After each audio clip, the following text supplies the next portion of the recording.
Now, The Hunt Palmer Show. He needs care and treatment. You are now listening to The Hunt Palmer Show, brought to you by Guarantee Health Solutions on 104.5 ESPN Baton Rouge. Is this a great country or what? Locking down the middle of the day, live from the Raising Cane studio. This is Hunt Palmer.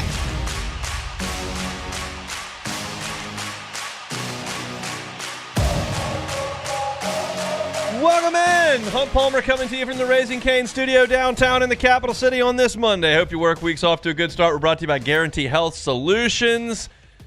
Got Jordan Kitchens, Cassie Spazzali back there on the ones and two, and we got plenty to get to, recapping a weekend in sports and a morning here in Baton Rouge over the course of the next 2 hours. Ross Jackson, Locked On Saints, LouisianaSports.net. He's with us talking Saints at 1:15. That's 15 minutes from right now. We'll get caught up on the latest in Saints camp, as well as a thought from Ross on Drew Brees going into the Hall of Fame over the weekend. LSU was on the practice field today. I've got my thoughts on that coming up here. Sam Levitt met with the media. We'll get to that at 2 o'clock. Lane Kiffin met with the media. Not a ton of meat on that bone, but we'll get to some of that later on in hour number 2 as well. So plenty to do as we're inching closer and closer to actual football season. The Saints have a preseason game coming up at the end of this week.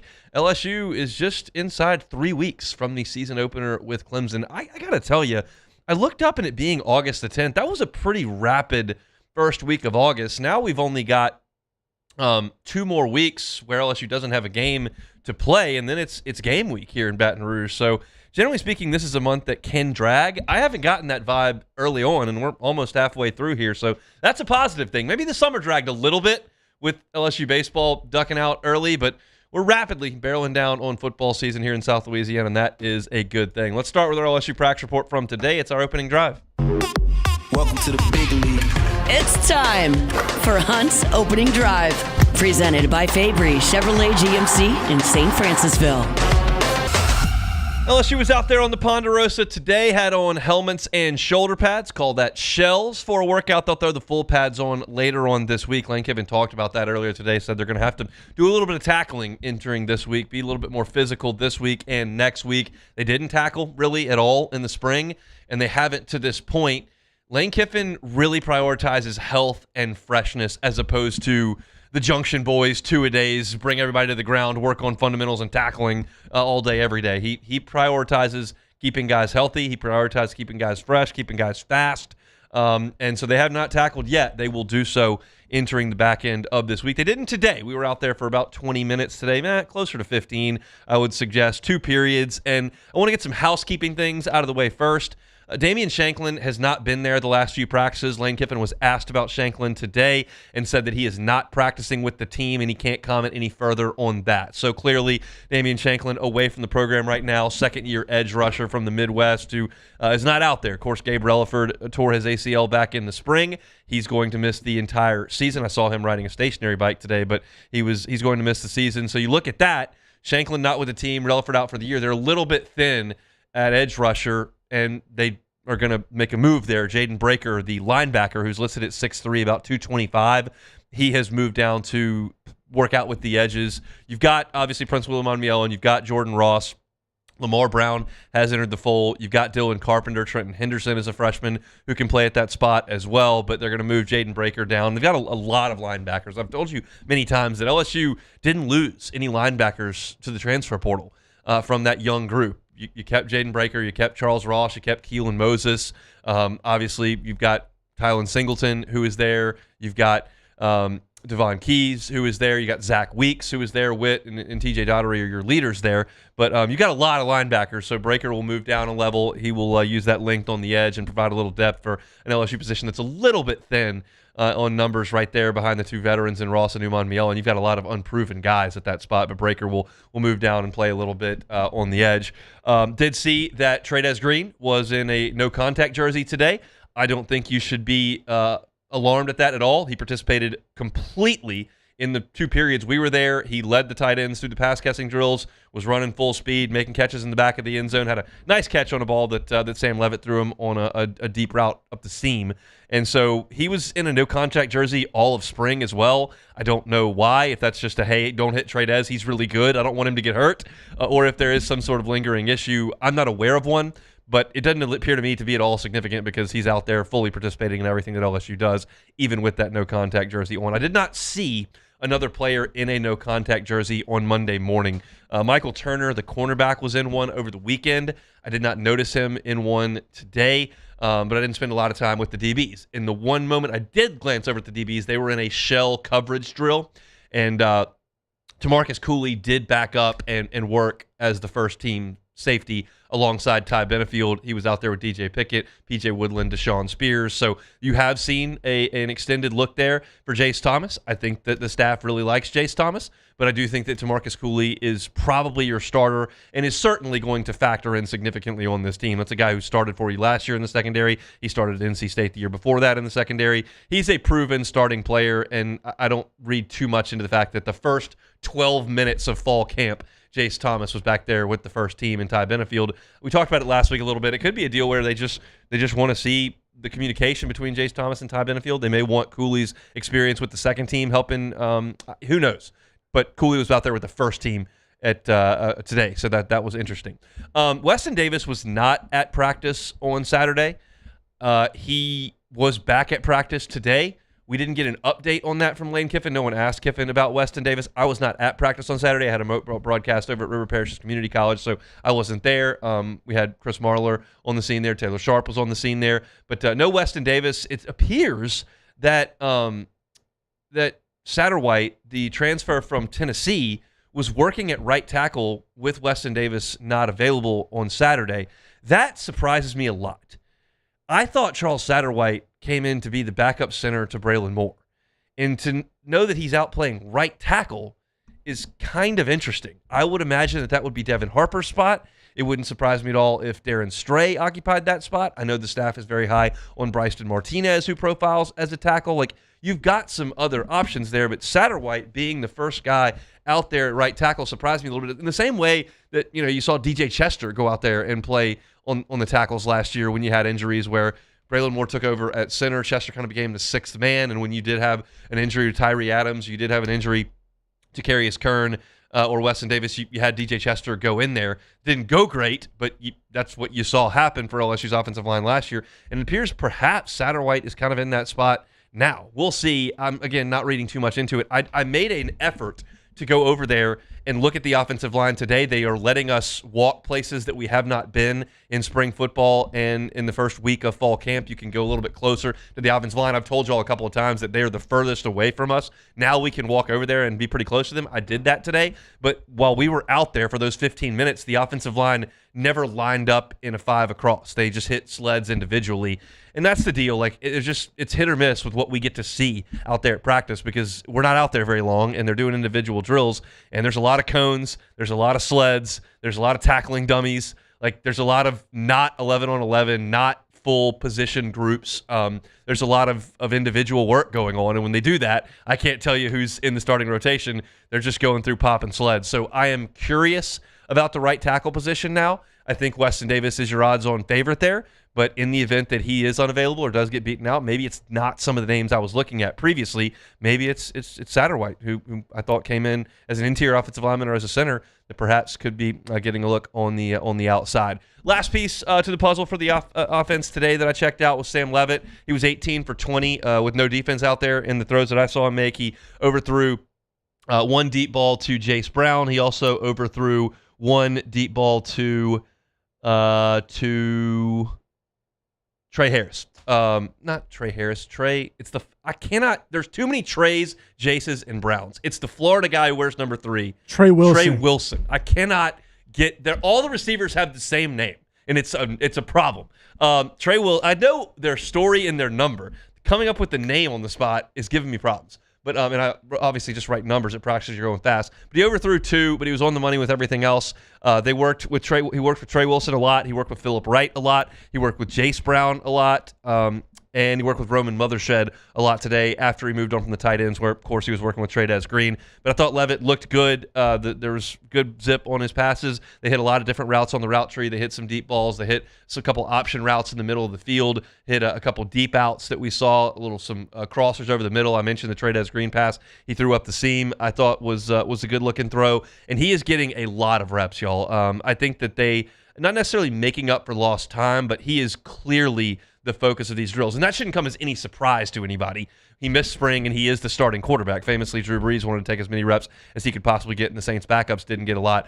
These guys are getting some, the backups are, but Levitt is getting a lot. It's 2, 3, 4 throws at a time, and then he backs up. It's very much not a one-in, one-out type of deal. He's getting a lot of throws, and I thought today looked pretty good, doing a lot of stuff around the line of scrimmage, but did hit a couple of deep balls as well. Probably the catch of the day went to Phillip Wright, who made a really nice catch down the sideline on a good throw from Levitt. I really believe that LSU's got 7 or 8 receivers that could play, that I would feel pretty good putting out there. I don't think they'll play that many, and Lane Kiffin was asked about that today, and we'll get to some of that sound later on in the show. But they've got talent at wide receiver. I don't think there's a Jamar Chase out there. I don't think there's a Cam Coleman out there. You saw the crazy catch he made at Texas training camp this weekend. But they've just got a lot of guys who do a lot of things well. They've got good speed, good quickness. They've got some size, some physicality, and they're catching the ball pretty well as well. Only saw one drop today, and it was from tight end. It was from Malachi Thomas, the Pitt transfer at tight end. Dropped the ball over the middle, but the wide receivers did a good job making catches all day today, and I thought Levitt looked pretty good. So that's kind of a comprehensive look at what we saw at practice today. You can read about it for free over at LouisianaSports.net. Just about 15 minutes out there. We'll be back at it tomorrow night. They stagger their practices to maximize rest and, again, try to keep some guys fresh. And they may be putting the full pads on tomorrow. We'll see. I don't know if that changes what we get to look at out there, but they will become more physical this week and then into next week. And then, obviously, with game week, they'll ramp it down a little bit before Clemson. So we shall see. We're off and running here on a Monday edition of the Palmer Show, brought to you by Guarantee Health Solutions. When we come back, we'll talk Saints with Ross Jackson. That's next. The Hunt Palmer Show. Check out Marucci. Kids are back in school for the most part, right? So killing some of those summer days is over, but that doesn't mean that you got to hang it up baseball-wise and just focus solely on football. If you've got a kid that wants to focus on baseball or softball year-round, you can do it at Marucci. Become a member. You can go in there and take hacks 24 hours a day, 7 days a week with that key card access as a member at Marucci. You can also go take a tour and learn how Marucci became the official bat of Major League Baseball. Their campus tour is so fascinating. You get to see where they make 1,200 bats a day, and you get to learn the story of how Marucci became the official bat of Major League Baseball. Check them out online at MarucciSports.com. That's MarucciSports.com. At Bayou Automotive, we believe in a sales process that puts you first. We want you to experience an easy purchase with clear pricing and great service. Let Bayou Ford and Bayou Chrysler Dodge Jeep Ram be your trusted partners in finding your perfect vehicle. The crew at Bayou Automotive is going to do right by you.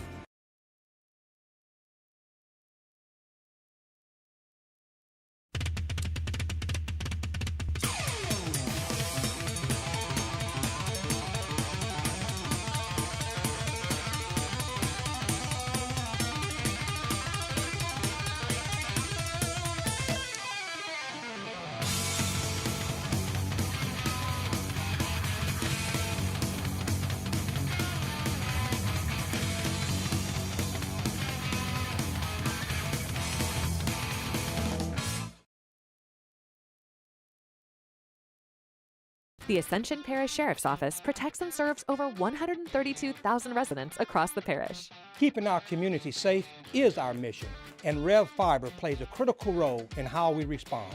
Whether it's training in our special divisions, forensics investigations, or fielding emergency calls in our operations center, Rev Business connects our teams in real time, which is why we partner with Rev Business. Get 6 months free of Rev Business services. Call or click today.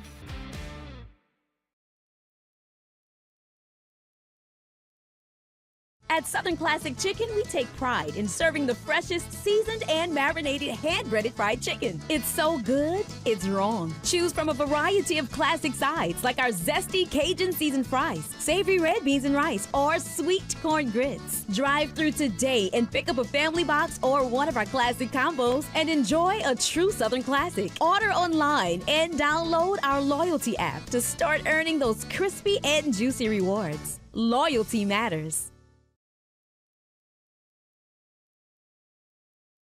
Hi, this is Beth Serena. Welcome to my pool.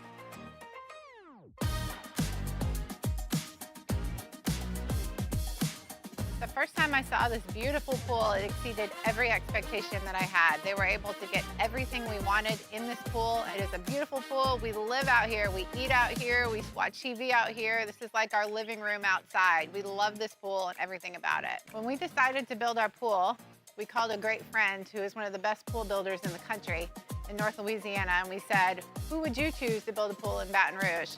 And without a hesitation, he told us Russell Pools. He said their history, tradition of great builds, great pools was unmatched. So of course, who did we call? Russell Pools. The advice I would give to anyone looking to build a pool is first call Russell Pools. They'll do an incredible job. It'll be incredibly organized. It'll be time efficient. And you will have your pool in no time.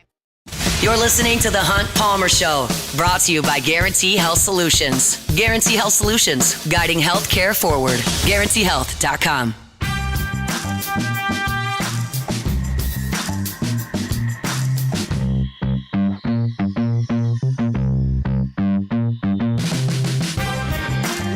Guarantee Health Solutions, guiding healthcare forward. They're online at GuaranteeHealth.com, GuaranteeHealth.com.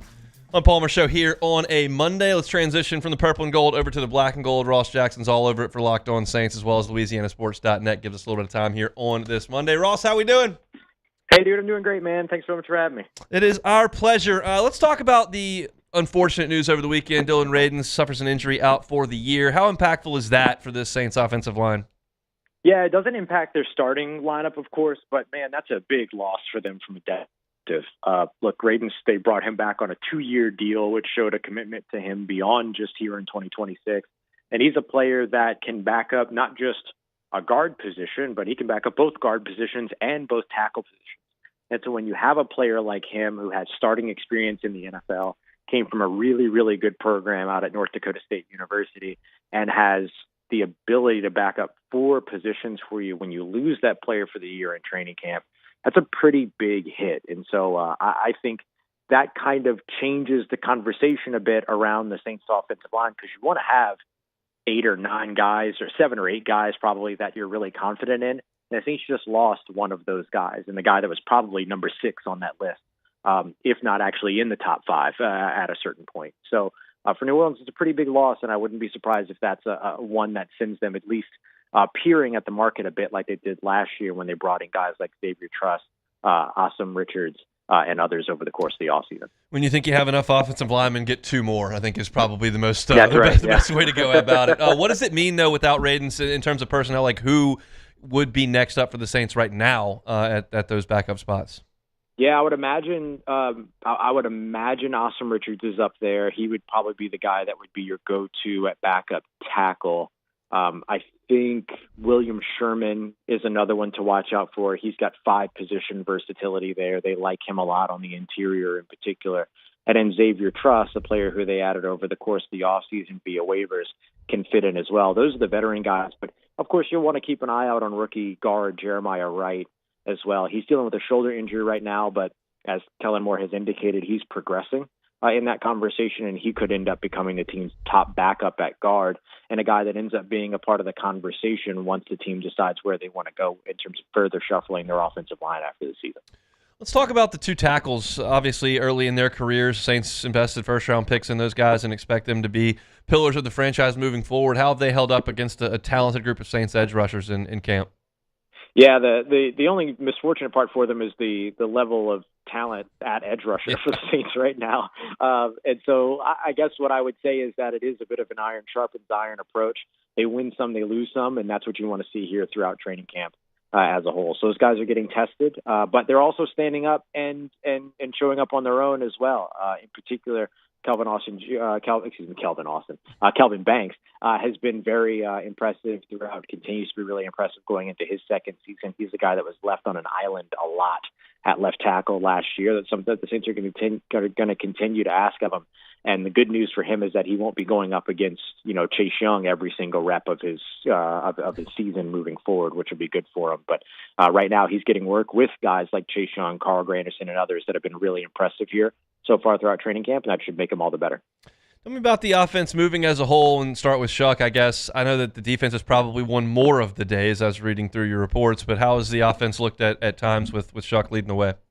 Yeah, first-team offense, still one that certainly feels like pieces are kind of falling into place, but the progress is there. I mean, you've got days from Tyler Shuck at that first-team offense where he's completed 8 of his 9 passes, 11 of his 14 passes, 10 of his 15 passes. It's been a very quietly efficient day, series of days for that offense.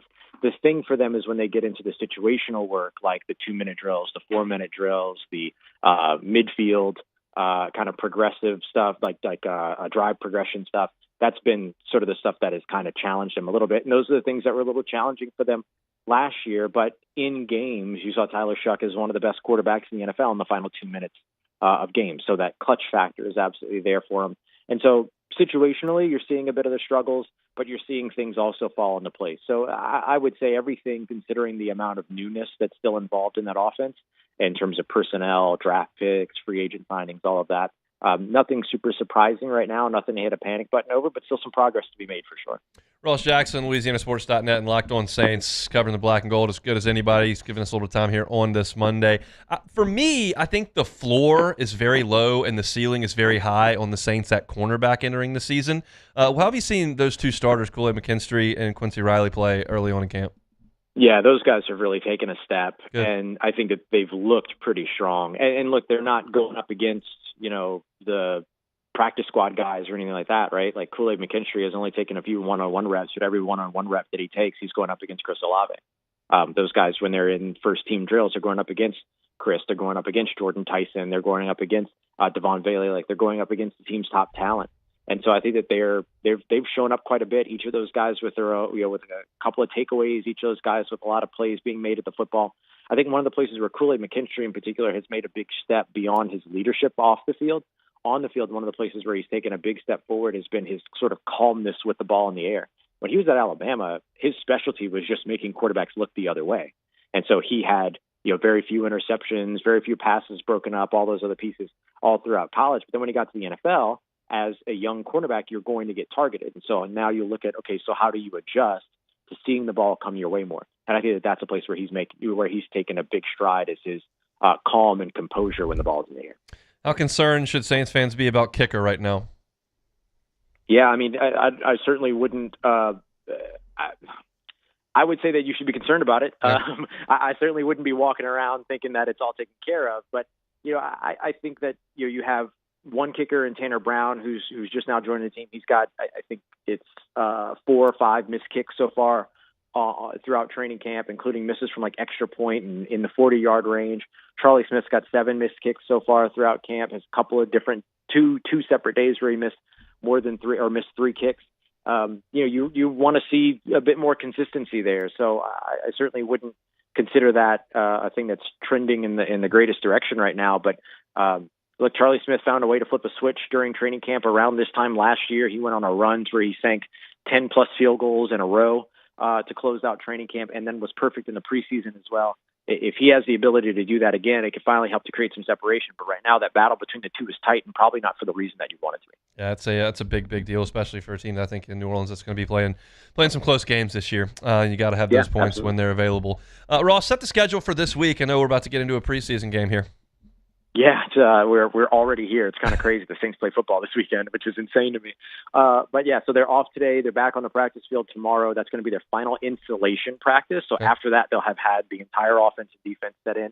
They'll have kind of a lighter day on Wednesday, which is going to be out of pads. It'll be their first practice out of pads in a while. And then Thursday, they're into their joint practices with the Jaguars. Friday, they'll go into their walkthrough, and then here we are. Football is back here in New Orleans at the Superdome. We'll be watching Locked On Saints. We'll certainly be reading LouisianaSports.net. Appreciate the time, Ross. Thank you, buddy. Take care. Stay safe. Talk to you soon. That's Ross Jackson, Locked On Saints, and, of course, LouisianaSports.net. I saw you shaking your head back there, Jordan. What can I say? We're missing kick. We're missing a lot of kicks. Hunt, that's like 12 kicks between the both of them. Are you kidding me? Not good. Are you kidding me right now? These are professionals. No, I was reading through Ross's practice report, and I was like, oh, God. I mean, it's not the part I thought I'd spend the most time on, but here we are. I mean, there are kickers out there, and you may have to go shopping. I mean, that's a lot of missed kicks. I mean, you can't. we would have been practicing for 3 weeks. We're missing a dozen kicks. Like, I mean, are these not professionals? 8. And it's not like we're not talking about 65-yarders here. They're not exactly like. It's. I'm gonna just chill, Hunt. It's too early. We talked about this, but like I would contend that they're probably going to play a lot of close games. Yeah. And if we're missing 47-yarders, we got real problems. And Groupie was doing it all year last year before they cut him. In a dome. Yeah. In a dome. We're not outside in Charlie Buffalo. Smith's a great story, and he's a great talent. But I don't care how far you can kick it. I need it between the pipes. Literally. I need it between the pipes. So that is concerning in a big way. So we'll keep an eye on that. It's more fun to talk about the quarterback. It's more fun to talk about edge rushers and first-round picks. It's more fun to talk about the highlights that happen. But if you're missing a bunch of kicks, it's something we have to talk about. And that obviously is a bit of a concern down there in New Orleans right now. But to Ross's point at the end there, we're getting close to some real action here. The Saints will be off today, as he said. They'll get back to work with the light practice on Tuesday. Then they'll be light on Wednesday. They will work with the Jaguars for a couple of joint practices, so I think are very, very important. Get those in, and then we'll see some action on Saturday with the Saints and the Jags in the first preseason game. I wouldn't contend a lot of the guys that play in that game are going to be impactful players for the Saints this year. That's the preseason's been devalued more and more and more over time. So I wouldn't imagine you're going to see a lot of guys that'll be out there, but it's still football. They're still going to put the jerseys on, so it's worth watching. We'll certainly do that on Saturday. Our Monday show is brought to you by Guarantee Health Solutions. They're online at guaranteehealth.com. We will step aside. We will come back. We'll transition back to LSU next. The Hunt Palmer Show. Fabry Chevrolet GMC, online at fabrychevrolet.com. That's fabrychevrolet.com. Want a truck? One stop. Fabry Chevrolet GMC. Silverados, 2026 version, 0% APR financing for 5 years, plus no monthly payments for 90 days. That's now until August 31st. So throughout the month of August, get by and see those Chevy Silverados. You're looking at a GMC Sierra. They've got 2026 Sierra 1500s for 2.9 APR for 72 months, plus an additional $1,500 in allowance throughout the month of August. If you're looking for a new vehicle, they got you covered there. And if you live a pre-owned vehicle, they've got one to match any budget. Any budget. So if you're looking for a new ride, maybe a pre-owned ride, you can find it at Fabry Chevrolet GMC. Check them out online at fabrychevrolet.com. That's fabrychevrolet.com. The experts at Hood Dental Care want you smiling bigger and healthier than ever. New patients can get a healthy gums cleaning for just $89, plus a free exam and full mouth x-rays. A $376 value. With over 3,000 five-star Google reviews, 5 local locations, and easy online scheduling with same-day care. Hood Dental makes it simple to get started. And we always have other great giveaways for new patients. Check out hooddentalcare.com and schedule your appointment today.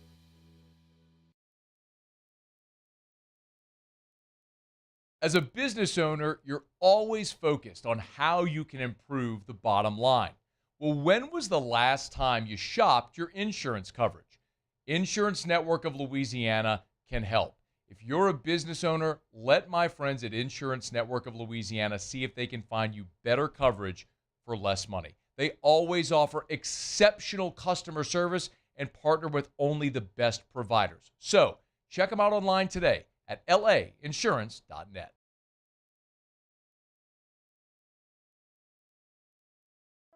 Another roof gone too soon. Looks like neglect. There's no doubt about it. This is a case of poor installation. At Pelican Roofing, we don't guess. We investigate to find the real cause of your roof's problems. Call Pelican Roofing for your free roof investigation today. Case closed.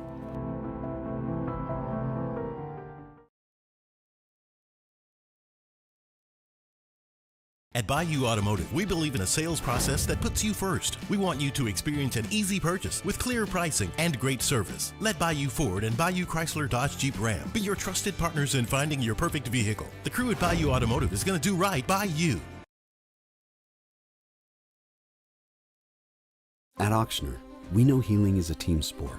That's why we've partnered with world-renowned orthopedic surgeon Dr. James Andrews to create the Auctioner Andrews Orthopedics and Sports Medicine Institute.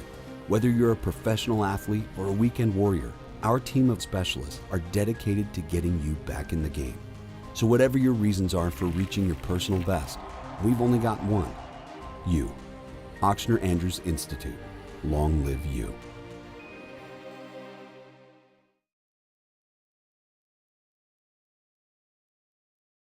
Men, age is just a number. Don't let it dictate how you feel. Goodwood Men's Sexual Wellness has anti-aging services that can help you look and feel your best. Visit yourgoodwood.com and discover a renewed sense of vitality. At Bayou. This is the Hunt Palmer Show, brought to you by Guarantee Health Solutions. Guarantee Health Solutions, guiding healthcare forward. GuaranteeHealth.com.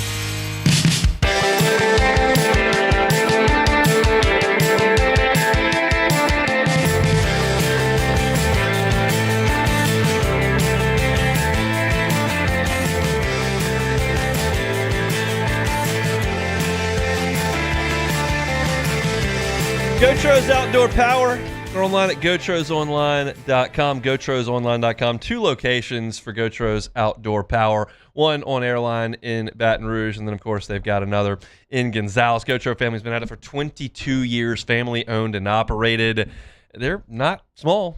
They are a family-owned and operated company, but they're not small. They're the National Hustler Deal of the Year 2 of the last 3 years, largest hustler inventory in the state, largest parts inventory in the state. So don't feel like, you go with the local option, maybe not the inventory you're looking for. I promise you, they got it. And you'll see that massive inventory over there on Airline when you drive by. So if you've got time to go get a zero-turn mower, need to manage that property as grass is growing like crazy these days, get on by and see them. You can check out the website at GoTrosOnline.com. They got their summer clearance sale going on right now. Talking about up to $1,900 off select in-stock mowers if you go by and see them at GoTro's Outdoor Power.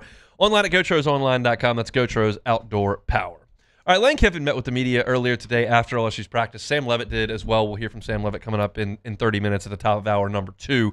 But I wanted to get to some of the things that Lane Kiffin had to say today as he was with the media for somewhere in the neighborhood of about 20 minutes. And the first bite we want to talk about is bringing in 2 offensive line coaches, Aaron Wolford and James Craig, to both manage the offensive line, which had to do a huge overhaul, as y'all well know, after a lot of transfers out and from a unit that did not perform very well last year in any real phase of the game. So Kiffin spoke about the 2 guys that are working with this LSU offensive line.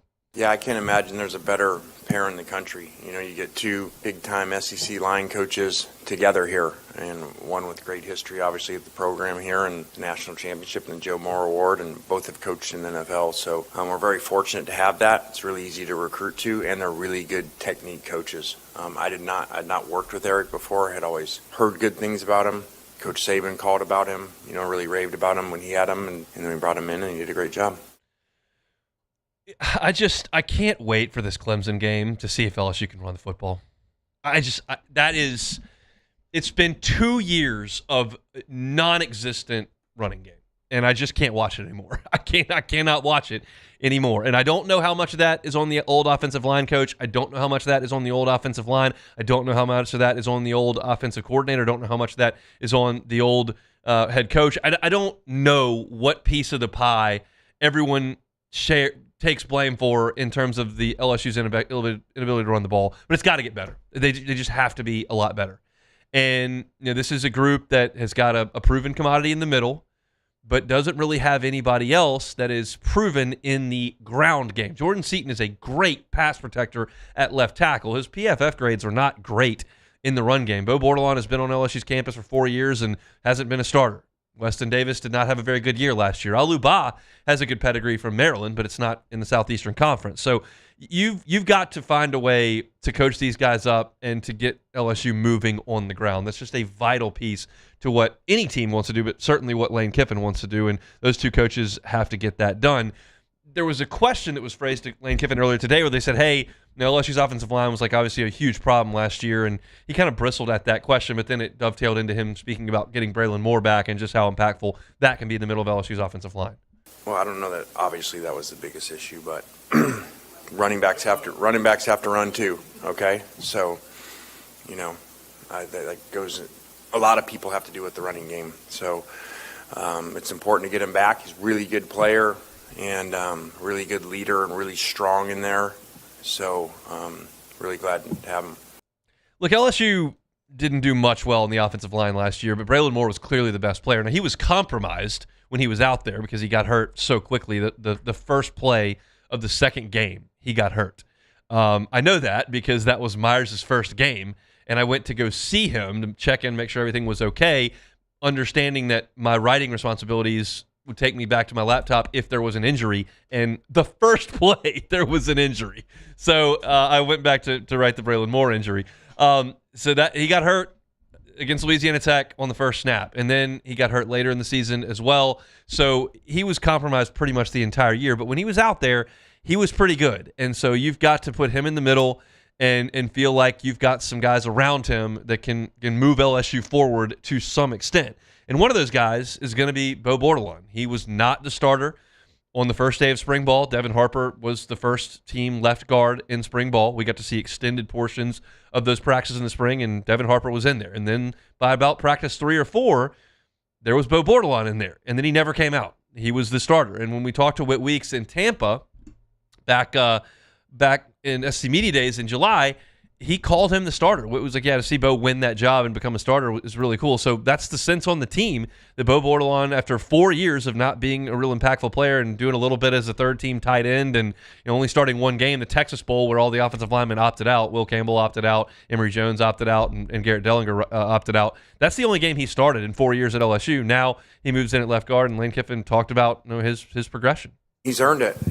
He's practiced really well in the spring, worked out really hard, and learned the playbook. It's all a new playbook, obviously. Done a really good job. And so you guys have probably heard me say before, people don't play here by how many stars they are or what their contract is or where they're from, what state they're from, or who their dad is. So that's not how we do it. He's earned it and done a really good job, and we're excited about that. For those that don't get the reference, Bo Bordelon's dad played football at LSU and is a very, very successful business person and a big benefactor to the program, and was involved in hiring the next head football coach. He was on the committee that was put together by Verge Osbury to go hire Lane Kiffin. So that is a pretty influential person to have in your corner, but Lane Kiffin says that's not how we're doing things. We're not giving guys playing time based on who their dad is. So this is a great opportunity for Bo Bordelon to become the left guard and to play really well. And by all accounts, he had an awesome spring. And I think this LSU offensive line is going to be better than what you saw last year. And it needs to be significantly better than what you saw last year. That goes almost without saying.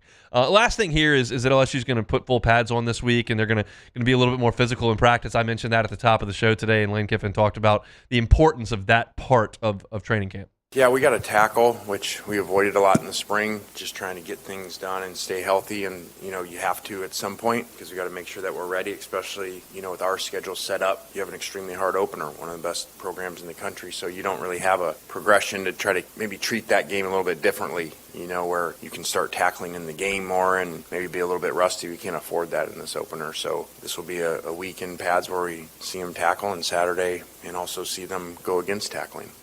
So for those unaware, they will scrimmage coming up on Saturday. We are not permitted to view any of that. As we expected, Lane Kiffin has really tightened things up from an access view. We got a lot of good looks in the spring. We are not going to get that in the fall. And as I've said many times, I'm completely fine with that. But they will be more physical this week, and I'm curious to see if what we evaluate at practice is a little bit different when they put full pads on. If we see any sort of competitive reps, I don't anticipate that we will, but certainly possible.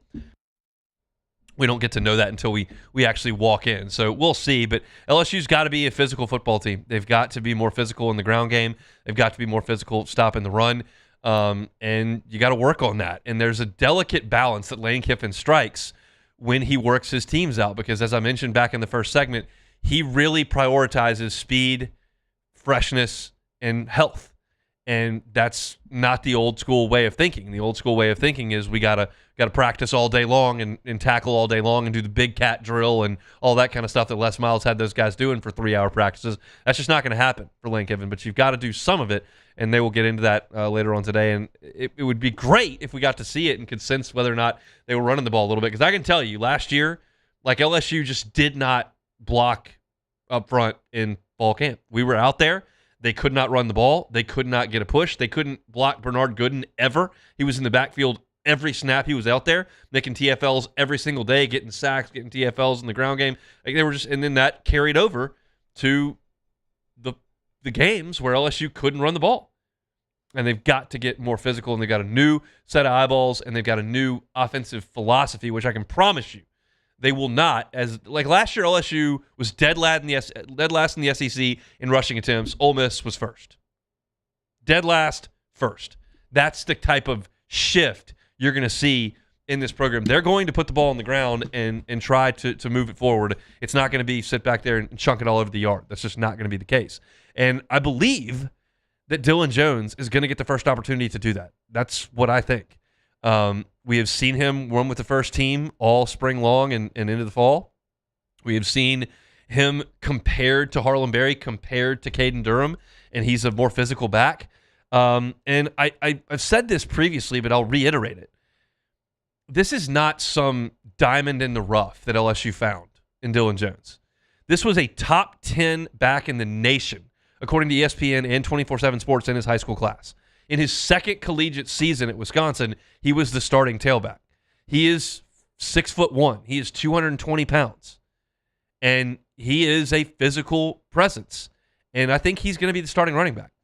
We'll just play the game. If you told me to take 100 carries and what would the breakout be back by back, I think of 100 carries on this team, Dylan Jones would get 65.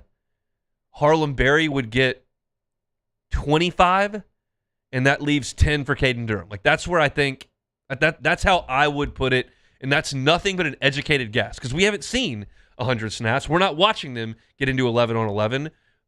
We just see the running backs go out there and do some read option drills and then go run through cones. Kevin Smith's very technical about that.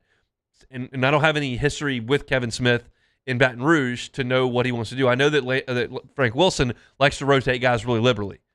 We'll see what Kevin Smith wants to do. But I think Dylan Jones is the starter at running back. I think he's going to be a very good running back for LSU. And I think you're going to get a change of pace with Harlem Berry and then a third back with Caden Durham. That's kind of how I see this thing going. I don't know if Stacey Gage or Racine Guillory or Rod Gainey, I don't know if those guys are going to factor in. But I think your top three are like that. And I believe Dylan Jones, the transfer from Wisconsin, is going to play a big, big role on this team. We'll just see how big as we move into that Clemson game, which is rapidly approaching in less than 3 weeks. That's a look at LSU football. Aaron from Lane Kiffin. We'll hear from Sam Levitt, who addressed the media for the first time as LSU starting quarterback. He did that about an hour and a half ago, and we'll hear from him coming up in 18 minutes from now. Monday shows are brought to you by Guarantee Health Solutions. We'll come back and put a button on hour number 1 with some Drew Brees talk next. The Hunt Palmer Show. First American Bank and Trust. First American Bank and Trust. That's FABT.com. FABT.com. No matter where you are in Southeast Louisiana, there's always a First American Bank and Trust near you. 25 locations throughout Southeast Louisiana. And this is the community that they've chosen to invest in and chosen to serve. So if you want a community bank, you want First American Bank and Trust. When I say community bank, don't immediately go, well, they don't have the resources I need for that commercial loan. They're just a local bank. Not true. 25 locations, they've got those resources. So if you need a commercial loan, need a personal loan, and you want those decisions made right here in Southeast Louisiana, it's First American Bank and Trust. Check them out online at FABT.com.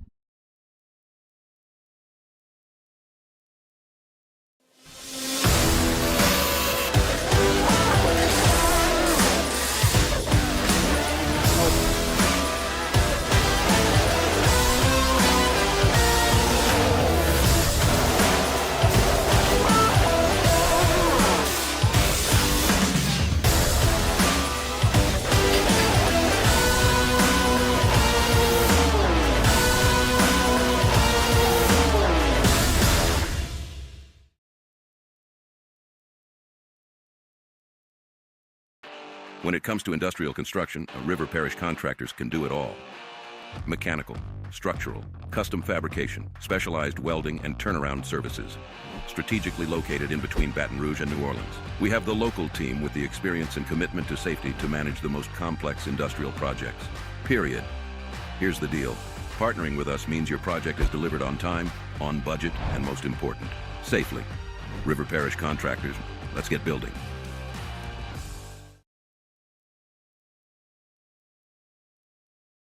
At Bayou Automotive, we believe in a sales process that puts you first. We want you to experience an easy purchase with clear pricing and great service. Let Bayou Ford and Bayou Chrysler Dodge Jeep Ram be your trusted partners in finding your perfect vehicle. The crew at Bayou Automotive is going to do right by you.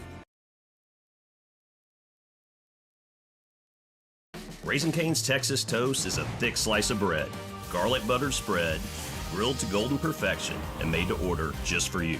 Because when you make it right, you can taste it in every bite. Raising Cane's Chicken Fingers. One love.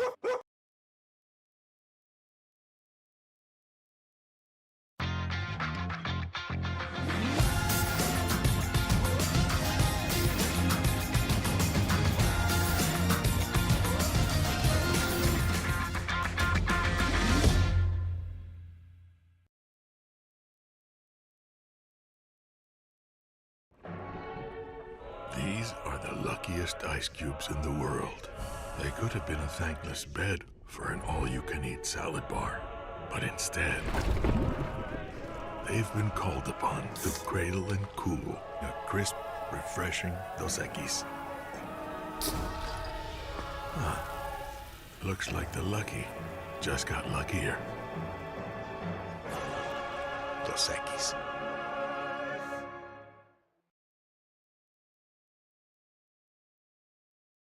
ED, low T, or simply seeking to optimize your health and performance? Goodwood Men's Sexual Wellness offers a range of discreet services to address your specific needs. We empower men to reclaim their health and confidence. Visit yourgoodwood.com. This is the Hunt Palmer Show, brought to you by Guarantee Health Solutions. Guarantee Health Solutions, guiding healthcare forward. GuaranteeHealth.com.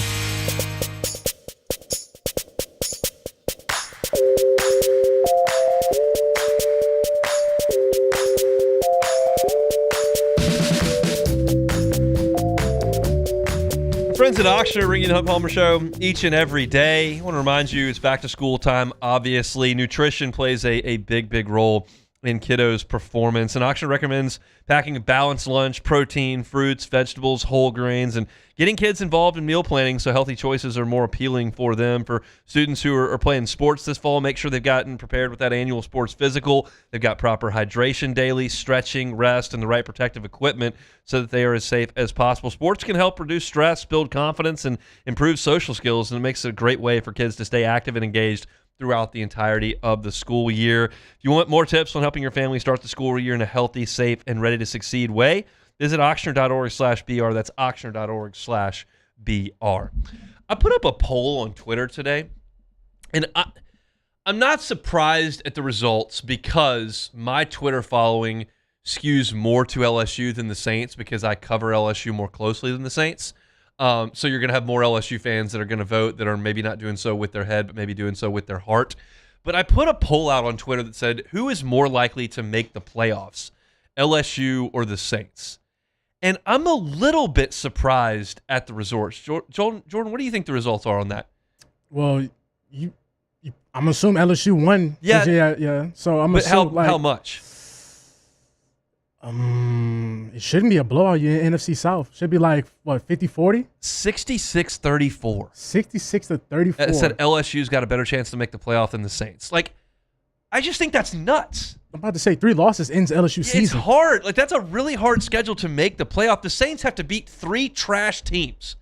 Literally. They got to beat the Panthers, Falcons, and Bucks. You need 8 wins, if that. Maybe 9. They give out wild card bids like Halloween candy in the NFL. Everybody's in the playoff.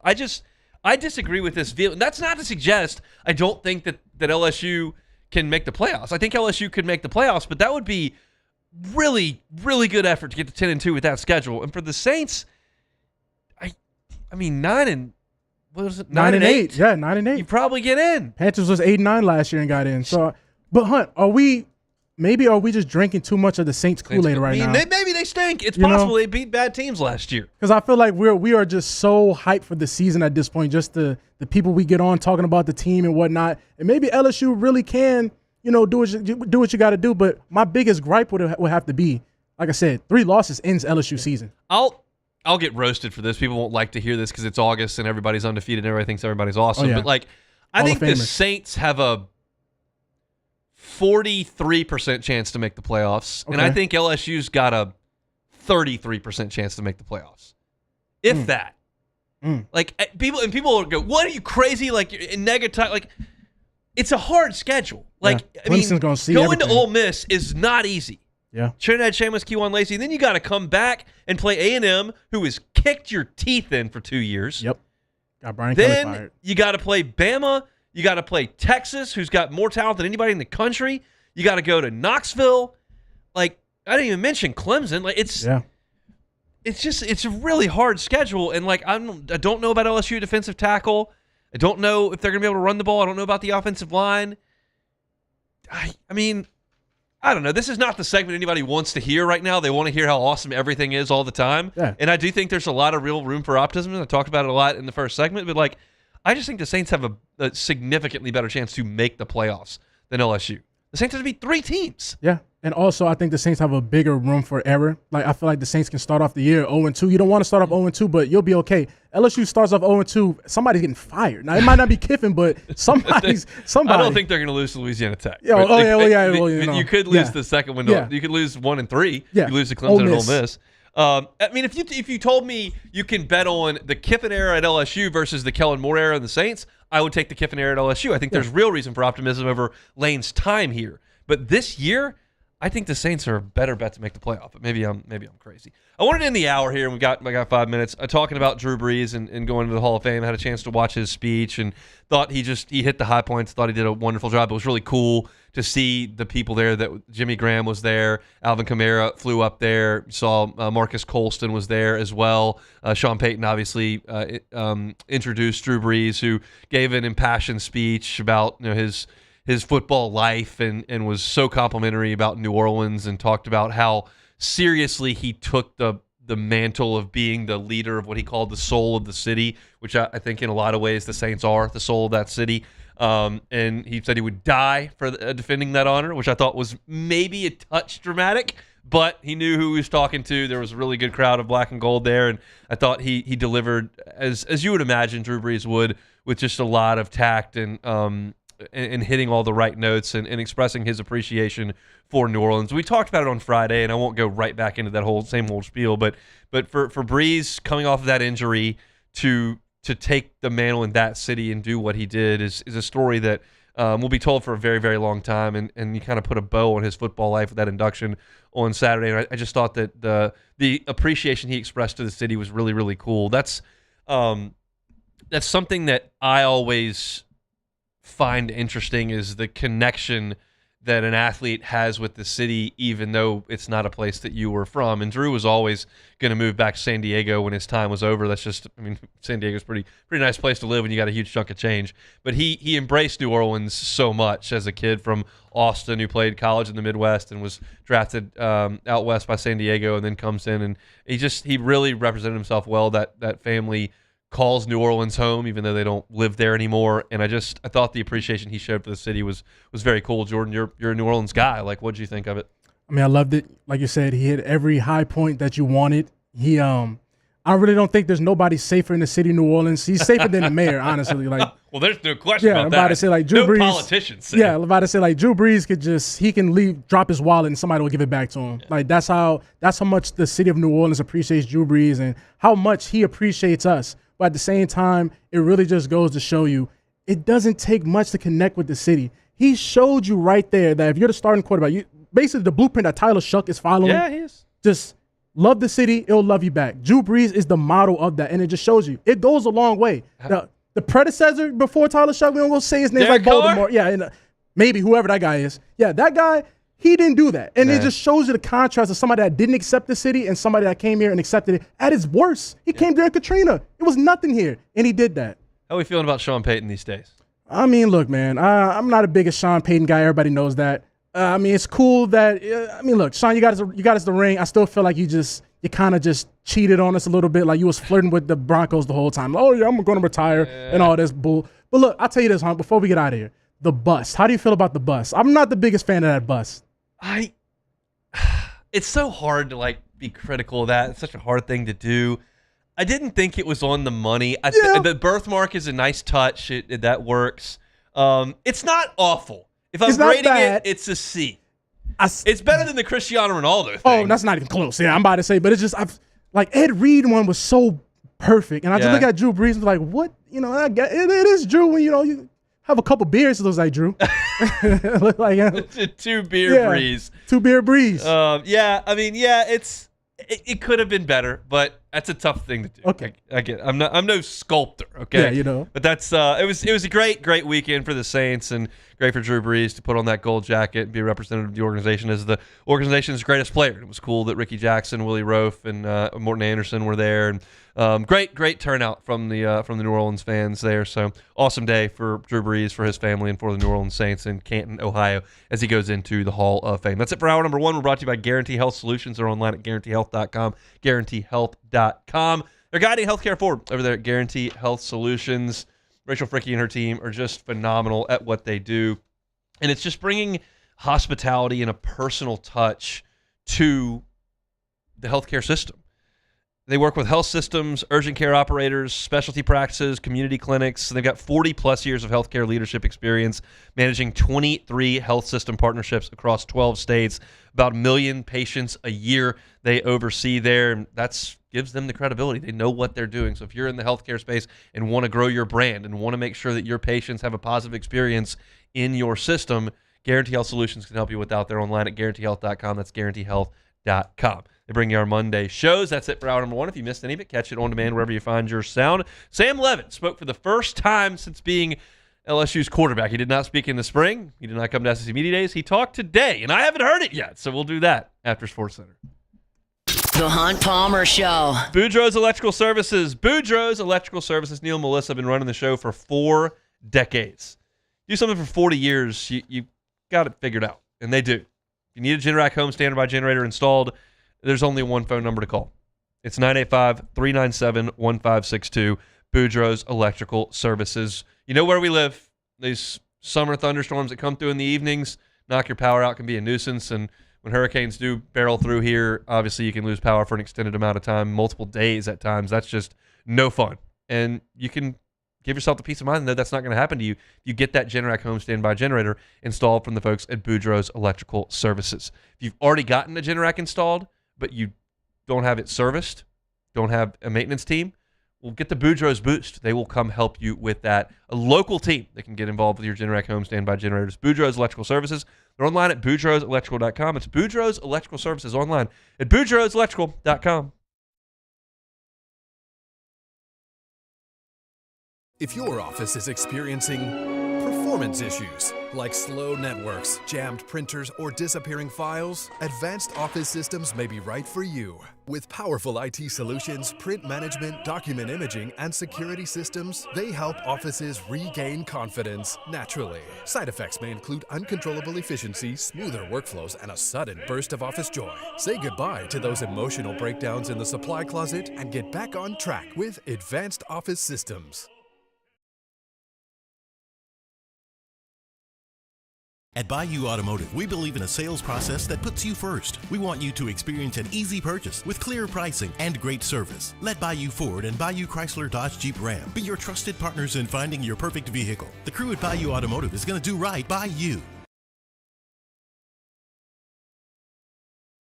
At Relief Windows, we're more than windows. We're windows, doors, hardy plank, and vinyl siding. But our number one product's always customer satisfaction. Come visit us at reliefwindows.com. By the way, we do shutters too. People ask why I chose to partner with Parrish. The answer is simple: trust. Whether you're choosing teammates, business partners, or the people working on your home or business, choose a company you know and trust. Visit parrishbuilt.com.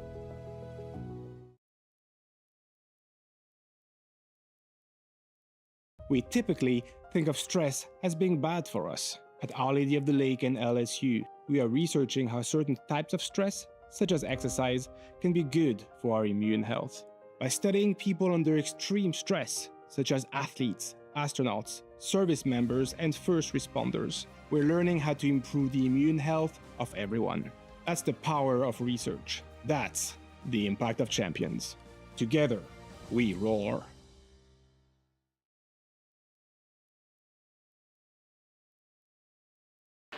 When it comes to industrial construction, River Parish Contractors can do it all. Mechanical, structural, custom fabrication, specialized welding, and turnaround services.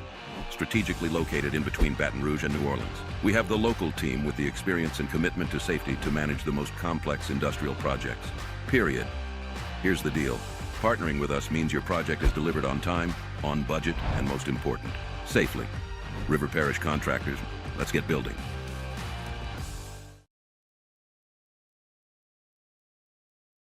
I'm Gabrielle McLeod on behalf of the Louisiana Propane Dealers. I have spent hundreds of hours preparing for scholarship competitions. That preparation paid off when I won the Fitness and Talent Awards along with the title of Miss Louisiana. The Louisiana Propane Dealers are also pretty talented and want you to be prepared for when the power goes out. Visit louisianapropane.com to find out about propane generators and other safety tips.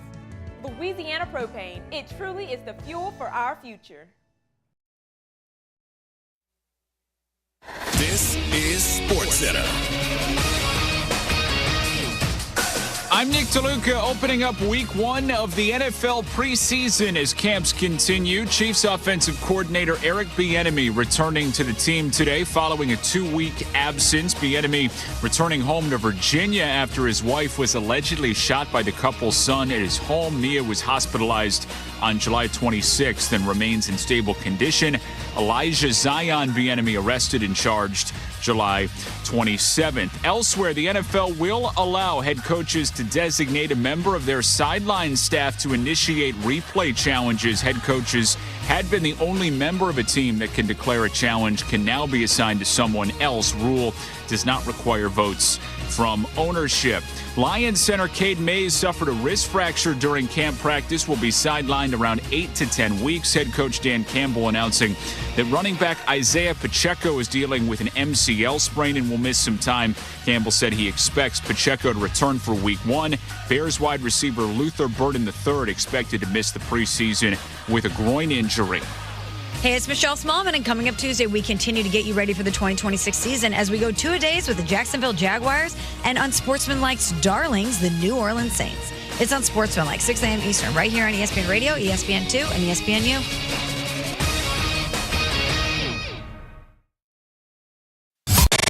Now, The Hunt Palmer Show. He needs care and treatment. You are now listening to The Hunt Palmer Show, brought to you by Guarantee Health Solutions on 104.5 ESPN Baton Rouge. Is this a great country or what? Locking down the middle of the day, live from the Raising Cane studio. This is Hunt Palmer.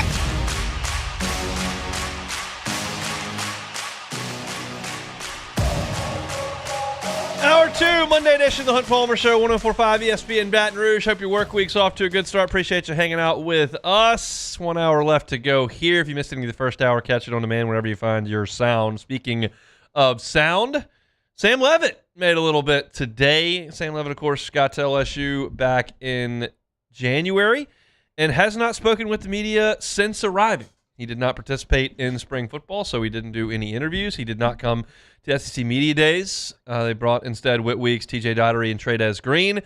So finally, today, on the first day of football player interviews with the local media, Sam Levitt did speak. Most of the time, when we play these bites for you, I've listened to them and prepared a segment around them. This is not one of those times because Sam Levitt spoke just before our show, and I was here, and Matt Musso just cut him up for AFR and then plugged him into our show. So I will be hearing these at the same time you will, and then I'll just react to them. That's how this segment's going to go. But I do have the topics that he covered. And, of course, the first one everybody wants to hear about is, well, how's your health?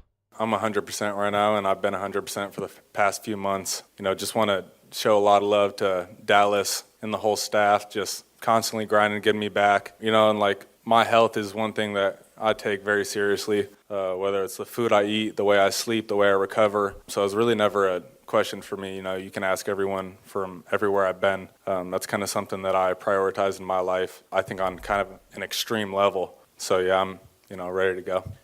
I've heard this about Levitt, that he's a kind of a fanatic about health, about exercise, about working, weightlifting, about the film room, he's just a very, very, very determined person who takes things very, very seriously. So that doesn't surprise me to hear that, and it's great to hear that he feels he's been 100% for multiple months. We've had every indication of that. There's no reason to believe otherwise, but we won't really know, obviously, until we see him out there against Clemson, because we're not going to get to see much practice. But when we go out there and see him, he's participating fully in fall camp, and all directions pointing the right way for LSU and Sam Leavitt. He talked about his experience so far in Louisiana, now been here for about 8 months. The people are great in Louisiana. The passion, just walking down the street is pretty incredible. Just, the way that they love the state and put on for the state, it just makes you want to be here even more. People around the facility just showing so much love to Baton Rouge and the entire area. It's just been a blessing being out here. I'm from Oregon, so Louisiana kind of felt almost fake to me in a way. I didn't think it was a real place. But after being out here, I just love the trees, and I've always wanted to be in the South. The humidity obviously was something I had to get used to, but I love it now. I love the way it makes my skin feel, and everything like that. So it's been amazing. I didn't see it going that way, I'll be honest. I didn't see him saying that he thought Louisiana was a fake place and that the humidity makes his skin look and feel good. I did not see that coming, but hey, whatever it takes to get some guys down here to recruit. You got to get the best portal quarterback in the country. Sell them on skincare routines down here. Whatever it takes to make it happen. And speaking of whatever it takes to happen, Lane Kiffin flew to Knoxville, Tennessee to see Sam Leavitt and to get him to LSU after he had left his visit. Of course, remember the drama that went into all of it, where LSU was recruiting Sam Leavitt, and then obviously Damon Williams and from Seattle up there in Washington decides he's going to jump in the portal, and everyone says that's an LSU thing, and then Leavitt leaves and goes to Knoxville, and Lane Kiffin flies up to Knoxville to see him, and you remember the whole drama that was going on in the portal season, and he talked about Kiffin's airport visit. I don't really want to go too much into the portal process, but yeah, he definitely did some great tactics from his side, and ultimately made the decision to come here, so that all worked out. And so now it's a matter of ingratiating himself into LSU's football program, and that means jiving and getting along with and understanding the offensive staff with Charlie Weiss Jr. and with Lane Kiffin and with George McDonald and Joe Cox and that whole offensive group, and he talked about building relationships with them. Just building the relationship with the guys upstairs in the office. I think they really see my passion for the game, and I see theirs. I'd say this staff, is probably the hardest working staff I've been around, and it's a blessing for me to be held accountable in that way and just constantly grind. Like I just keep saying, we've been grinding, because that's really what it's been. It's been a grind since I got here in January. So just being around them and them seeing my work ethic and me seeing theirs, I think, the relationship just blossoms from there, and, winning helps a little bit as well. Winning helps a lot of things. There's no question about that. But Leavitt has taken everything very, very seriously since he got here. There's no question about that. It's been something that I've been told on multiple occasions, and you feel like they've got a guy that's going to put everything he possibly can into making this a great year for LSU. It's just a matter of how well he plays in a brand new system. He spoke to ending up at LSU in this process, where he certainly had interest from a lot of other schools. Tennessee was interested. Miami was certainly interested, and he landed in Baton Rouge.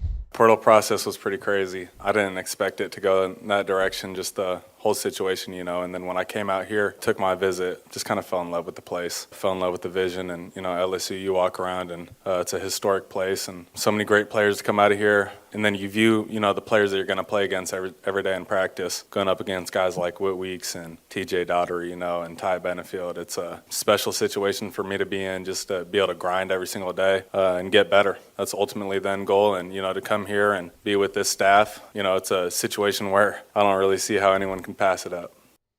You know what I've noticed? Whenever a player or a coach starts talking about the defense, they mention Ty Benefield every time. Every time. Kiffin does it. Blake Baker does it. The players have done it. That's Leavitt. I heard a quote from another player recently that was talking about when you're working out with guys like Whit Weeks and Ty Benefield. Benefield always comes up. And I think we have hyped him up significantly. And I think you're all well aware that we believe he's going to be a really, really good player on this team. But I don't think that nationally people know who that is. I don't think you garner that kind of attention at Boise State. And I think that the world's probably going to get to know him pretty well week one against Clemson, because he just seems to come up all the time when people are talking about this LSU team working out in practices and that kind of stuff. So just another instance of that right there. Virtual reality is something Leavitt's done a lot of, I know, since he got here, because he couldn't go through actual physical reps when he had that screw inserted and then taken out subsequently of his foot. So he talked about the VR capabilities that LSU has here. Jack Marucci and his whole staff with the virtual reality stuff, it's just been a blessing to come here, have resources like that. People are really pouring to the entire organization from all cylinders. So, just taking advantage of that as much as possible. Obviously, going through fall camp right now is difficult. There's not that much time, but grinding as much as I can. And it's incredible to be able to see reps live. It's almost like a live rep without taking the toll on your body. So it's been a blessing. This is something that Lane Kiffin believes in a lot. He believes a ton in mental reps because, as we've talked about multiple times in this show today, he prioritizes rest, health, and you can take reps with no injury risk virtually. And that's something he's talked about with Sam Levitt a lot, taking a lot of mental reps, even though he couldn't do the physical reps that you might have wanted in spring practice. He got a lot mentally, and he's done a lot of that through the virtual reality system. And LSU's got a lot of resources. There's no question about that. Levitt talked about being a film junkie. Yeah, I think that really started from my brother. Kind of instilled that in me, probably ninth grade. Just started to kind of learn the game. I remember in ninth grade, I was like, cover 3, throw a seam ball, stuff like that. It was awesome just having him in my life. He went on to play 6 years in the NFL at 5'10", so you kind of have to be pretty special, mentally to be able to do that. So he instilled that in me and kind of just took it from there and then just learned to love the game more and more and, the intricacies of the game. And I think, that's one of the best parts about it is like how well can you segment football in your life, because you kind of have to compartmentalize it, to be able to like constantly grind all day, every day, in my opinion. So like viewing the game in that way, that it's so fun mentally, it's just a way to be able to grind and constantly get better without getting burnt out, because the year is going to be a long year and you just got to love it on a different level. He's saying all the right things. I mean, I'm hearing it for the first time just like you are. He's very well-spoken. He gives a lot of thought to his answers. I think he's handled himself really, really well in this press conference thus far. The last one that I want to hear is him talk about Trey'Dez Green, because I like hearing people talk about Trey'Dez Green. Trey'Dez is great. I always say every time Trey'Dez's name gets brought up, puts a smile on my face. And he walks into the building and he puts a smile on your face. So what a special human. And then on top of that, you watch him on the field and it's just a wow factor. So you put the ball within any vicinity of him and he's going to go make the play. I saw those two hook up on a seam ball right at the beginning of practice today. The tight ends are the first group that the quarterbacks throw to when we get out there in the mornings, and Trey'Dez obviously goes first with Sam Levitt, and they hit a nice seam ball for what would have been a touchdown earlier today. No defense out there, but still, those two guys very, very well in tune to this point.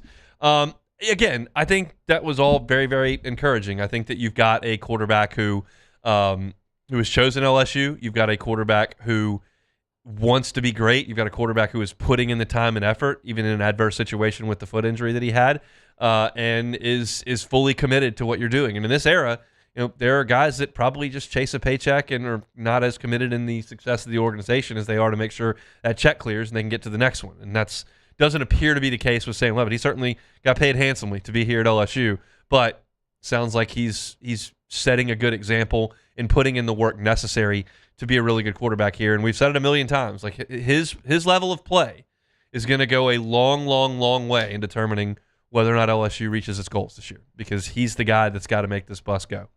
And by all accounts, that's a pretty good bus driver.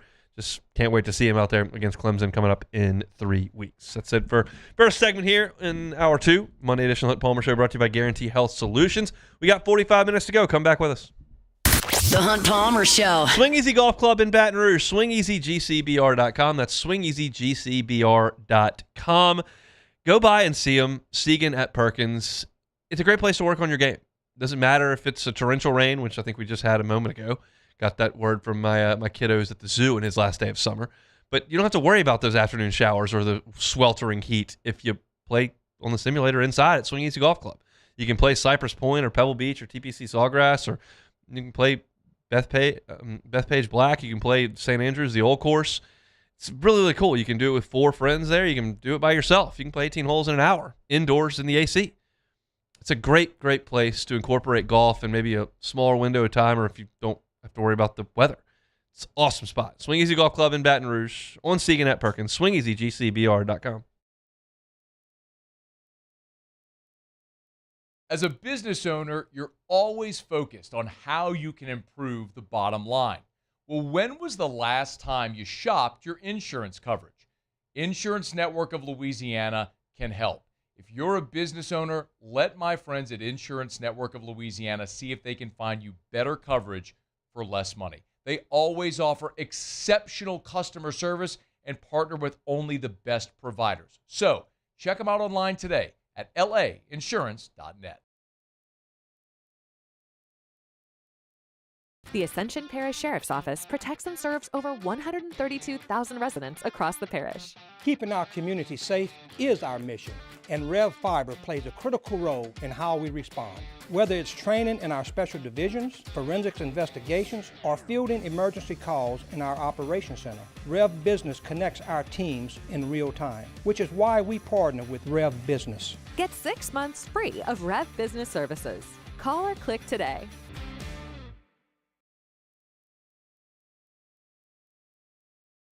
People ask why I chose to partner with Parrish. The answer is simple: trust.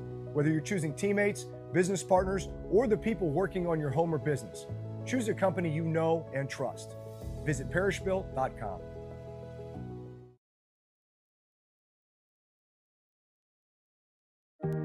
Who bears the standard? Who sets the bar? It's not those satisfied by low-hanging fruit or by taking it easy. Now the standard is set by the best of us, by those who work hard. Dig deeper. Give more. At Sunshine, we're proud to provide John Deere products that work hard for you, the standard bearers. Find the dealer nearest you at sunequip.com.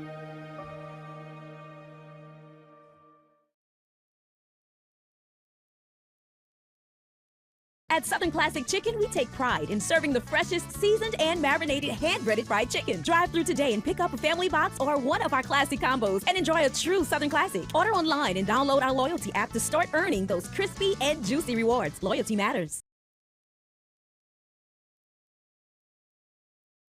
Today, we are shaping tomorrow. We are researching how extreme stress impacts the immune system, from trauma victims to athletes and even astronauts. Our work is leading the way in sepsis treatment, saving countless lives. We're unlocking the mind with music in exciting new ways. Our Lady of the Lake Health and LSU are improving the health of our state. That's the impact of champions. Imagine the impact we'll have on the future. Together, we roar.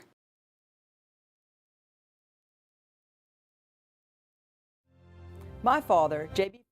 This is the Hunt Palmer Show, brought to you by Guarantee Health Solutions. Guarantee Health Solutions, guiding healthcare forward. GuaranteeHealth.com.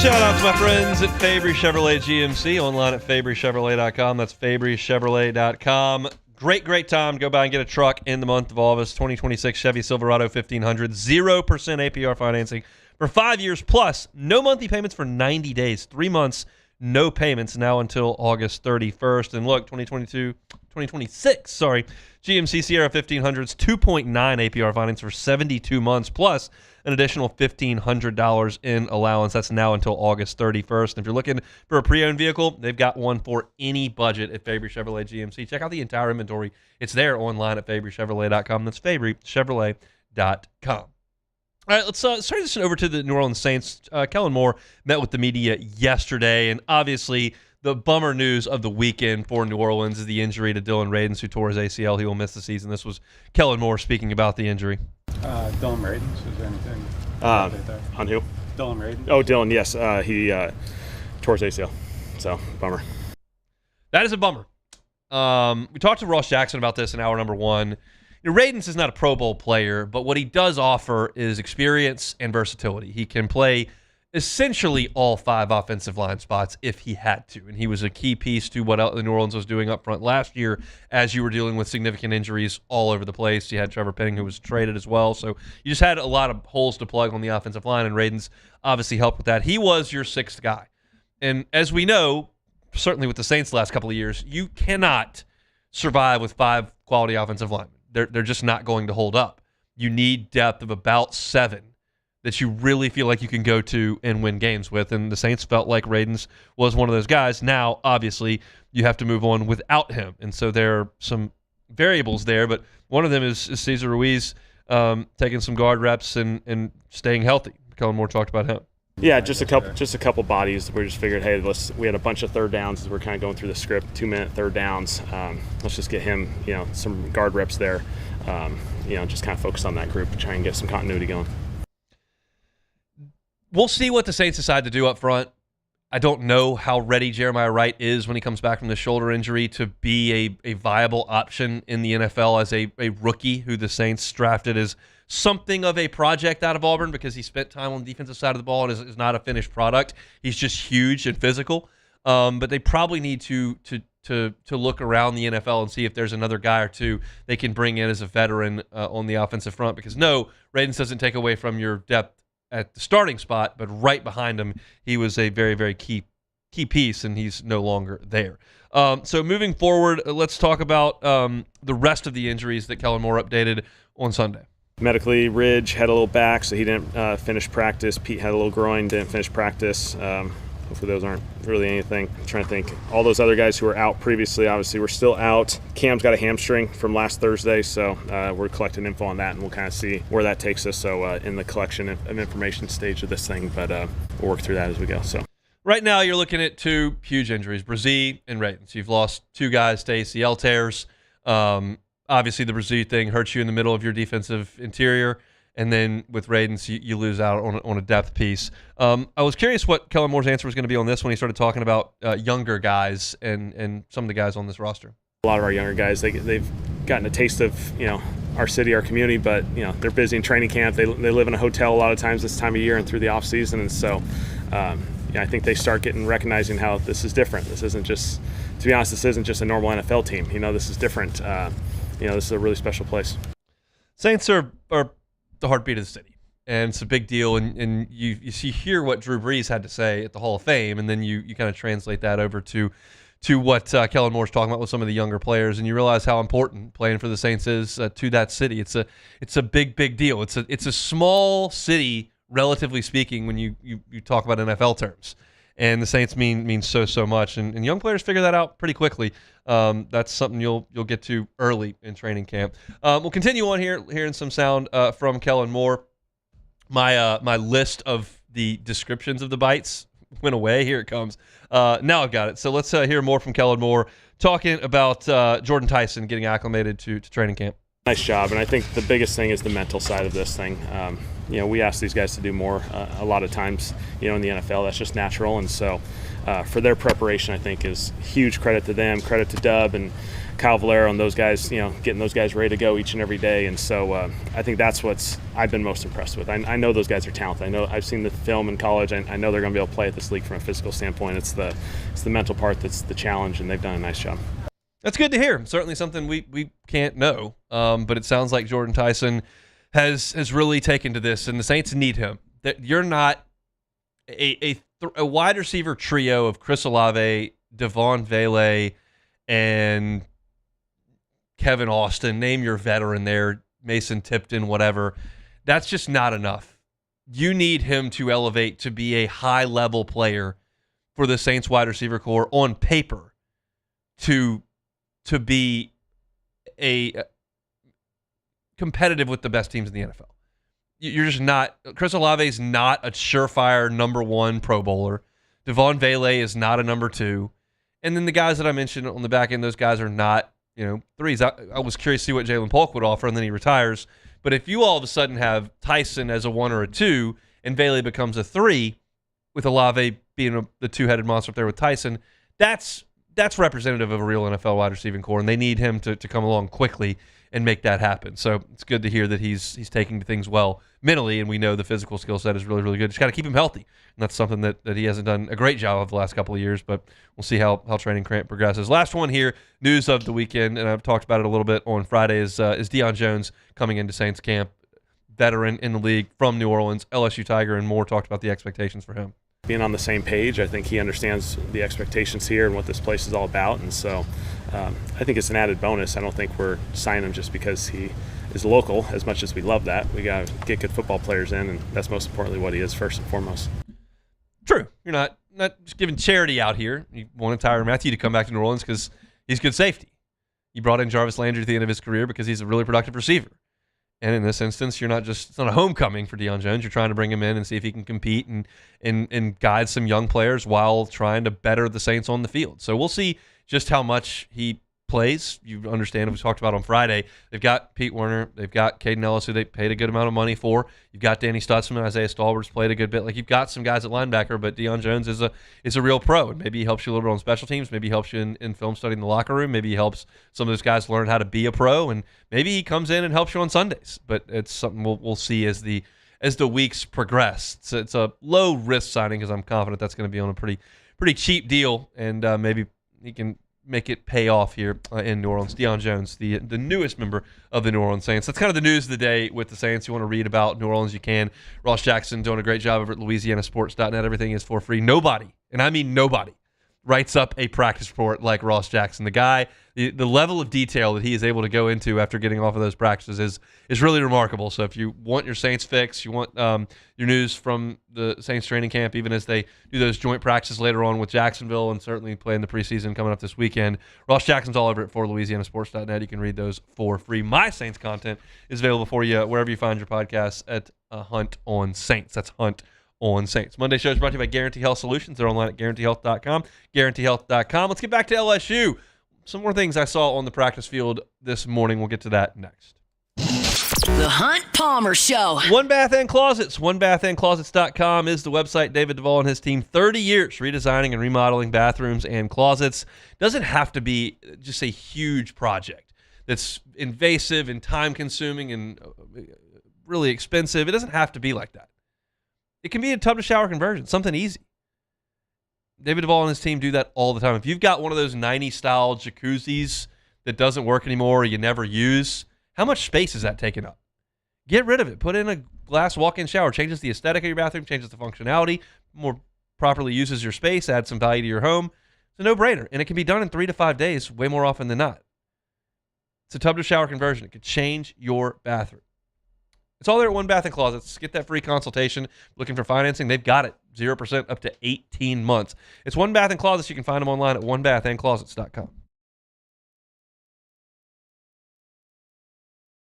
Every ounce of Raising Cane's lemonade has been hand-squeezed that day from fresh lemons before being served over our signature crushed ice.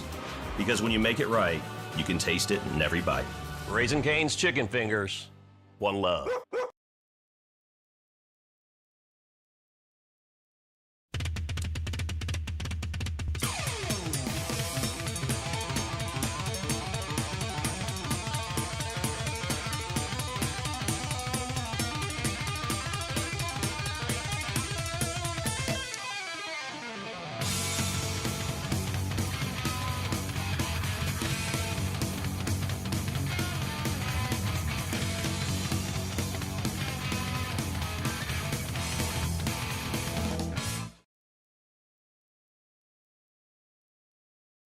At Ochsner, we know healing is a team sport. That's why we've partnered with world-renowned orthopedic surgeon Dr. James Andrews to create the Ochsner Andrews Orthopedics and Sports Medicine Institute. Whether you're a professional athlete or a weekend warrior, our team of specialists are dedicated to getting you back in the game. So whatever your reasons are for reaching your personal best, we've only got one. You. Ochsner Andrews Institute. Long live you.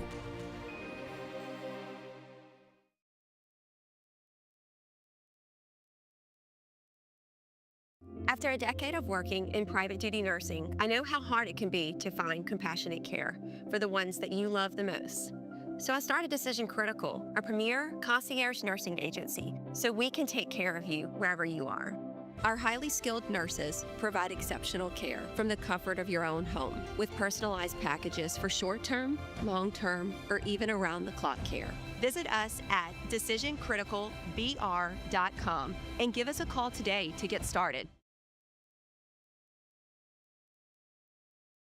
At Bayou Automotive, we believe in a sales process that puts you first. We want you to experience an easy purchase with clear pricing and great service. Let Bayou Ford and Bayou Chrysler Dodge Jeep Ram be your trusted partners in finding your perfect vehicle. The crew at Bayou Automotive is going to do right by you.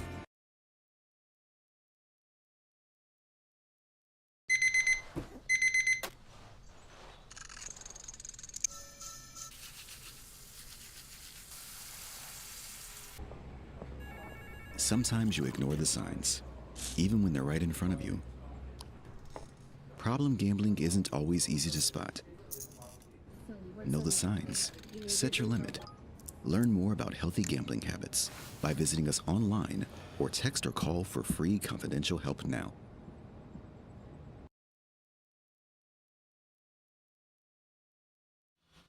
To the Hunt Palmer Show, brought to you by Guarantee Health Solutions. Guarantee Health Solutions, guiding healthcare forward. GuaranteeHealth.com.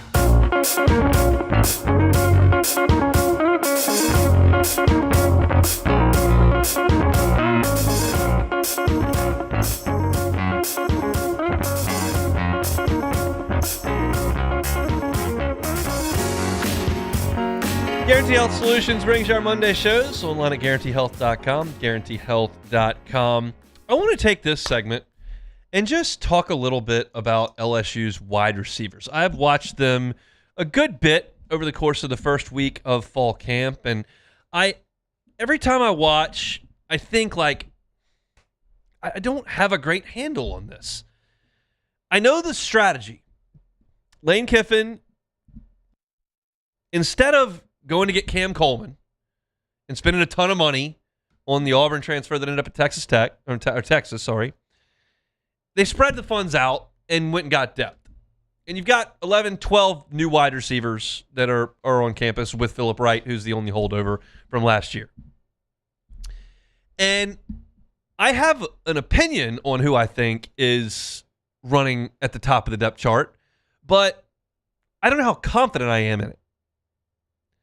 And I think what's probably more important, as opposed to who are the top three receivers right this very second, is do you have the high-end talent and the depth to put together a really good passing operation? And I think the answer is yes. But we'll find that out in time, just like we'll find out the top of the depth chart. I guess this is the time of year where you just take a swing at it. And I wrote about this morning on LouisianaSports.net. I believe Jace Brown is the number one wide receiver on this team.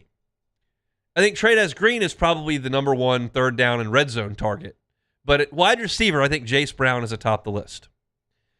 He runs the first route a lot when the wide receivers go. He works with Sam Levitt a lot, which is impactful. I heard Matt Flynn talking about that. And I put those two things together, plus the fact that he's in the top 10 all-time at Kansas State in receptions, touchdown receptions, yards. He has the most receiving yards as a sophomore in the history of Kansas State football. He's a really smooth route runner. He's got really good hands. There's just a lot that lend itself to Jace Brown being a primary target in this offense. Behind him, there's another group of like three guys that I think are likely to be starter or starter adjacent players. That's Trey Wilson from Florida, who was going first today and worked with Levitt a lot today. He's extremely quick, really explosive, was a five-star recruit, had a monster freshman season, was a freshman All-American at Florida. Last year, really had a great game against Georgia, double-digit catches, over 150 yards. Like, he's got the goods when he's healthy. He just hasn't been healthy very much. And I think he's a real factor. I think Winnie Watkins is a real factor on this team.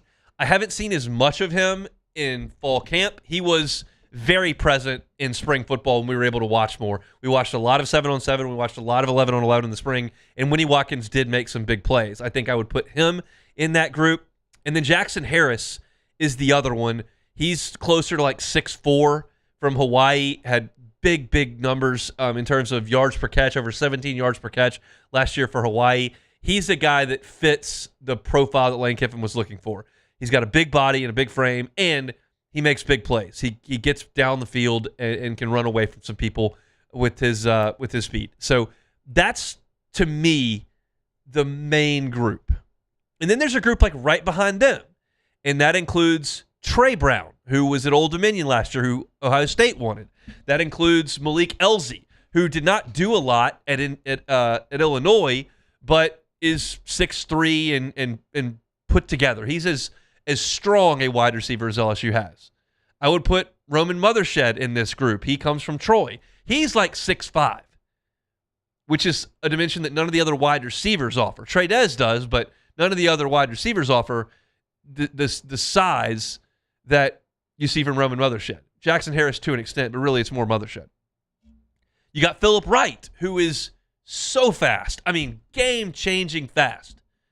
I asked the strength coach last year, who obviously moved on, I asked him if he had to put together a 4x100 team with the current football team, the 2025 LSU team, who would it be? And he put Philip Wright on it. He can absolutely fly. I remember there's a rep in the spring this year where Philip Wright ran what was kind of a post route in the middle of the field, and he caught it and, just shot through the safeties with ease and took it in for what would have been about a 45-yard touchdown. He's got great speed, but he hasn't really played. And I would put him in that group. And that's kind of the extent of it. Like Corey Barber is a freshman that this staff really liked. They took his commitment at Ole Miss, and he transferred over to LSU, and you look at him, certainly. But there are so many of them, and you do have various skill sets. Like if you're looking for the quick guy who can make you miss in the slot, you're looking at Trey Wilson. You're looking at Trey Brown. You're looking at Winnie Watkins. Those guys have the quicks. You're looking for a smooth technician as a route runner, that's Jace Brown. You want a little bit of size, Jackson Harris has that. Malik Elzy has that. Obviously, Roman Mothershed has that. You're looking for straight line speed to burn, Philip Wright absolutely has that. Trey Wilson absolutely has that. You're looking for verticality, like Jackson Harris can go vertical. Trey Des Green is, for this discussion, is in that group. So there's nothing that they lack in terms of the skill sets. I just don't know how it works out. And if you made me guess the first formation LSU runs against Clemson, and you tell me it's three wide receivers and Trey Des Green, I would suggest that Jace Brown will be out there, that Trey Wilson will be out there, and I think Jackson Harris. Like I think those are the top three. But I wouldn't be surprised at all if Winnie Watkins was out there. Like that wouldn't stun me. It wouldn't stun me if Malik Elzy was out there. He's made some plays, and he's pretty physical. There's just a lot of options. When I look at around the team, I'm comfortable telling you that Dylan Jones is a starting running back. We know that Levitt's the starter at quarterback. On the offensive line, those 5 starters are etched in stone. Jordan Seaton, Bo Bordelon, Braylon Moore, Alu Ba, Weston Davis. That's your 5 starters. On the defensive side, on the edges, you got Ross and Uman-Mielen. They're in. Weeks and Daughtery in the middle. Spears at the star. Keys can play that role as well. Then you got Woodland. Then you got Pickett. Those are your corners.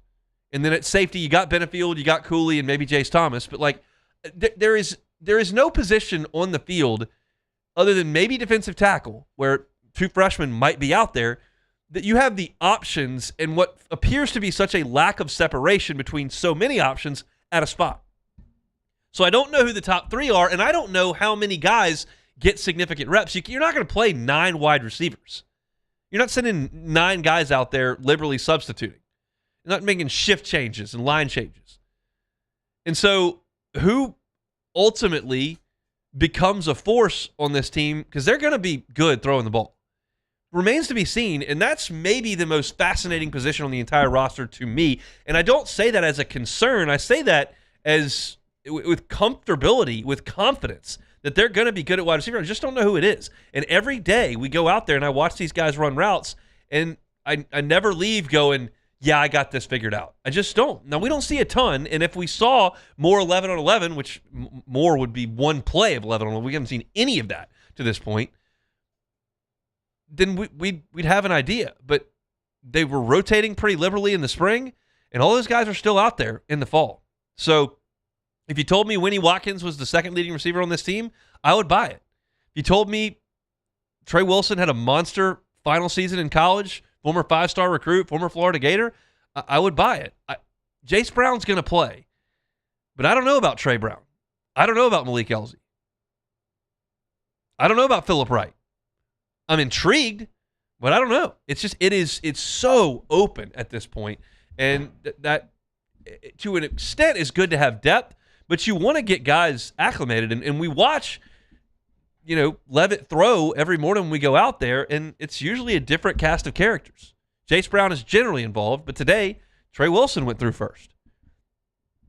So it's I just don't have the confidence to tell you what that is, and I think that's an interesting facet of this team. I might put a station survey together for the station and see what everyone thinks about this wide receiver group and see if you can name a top 3 at this point, because it's just it's fascinating. And I think maybe last year you felt a little bit similar, and that, of course, was a disaster.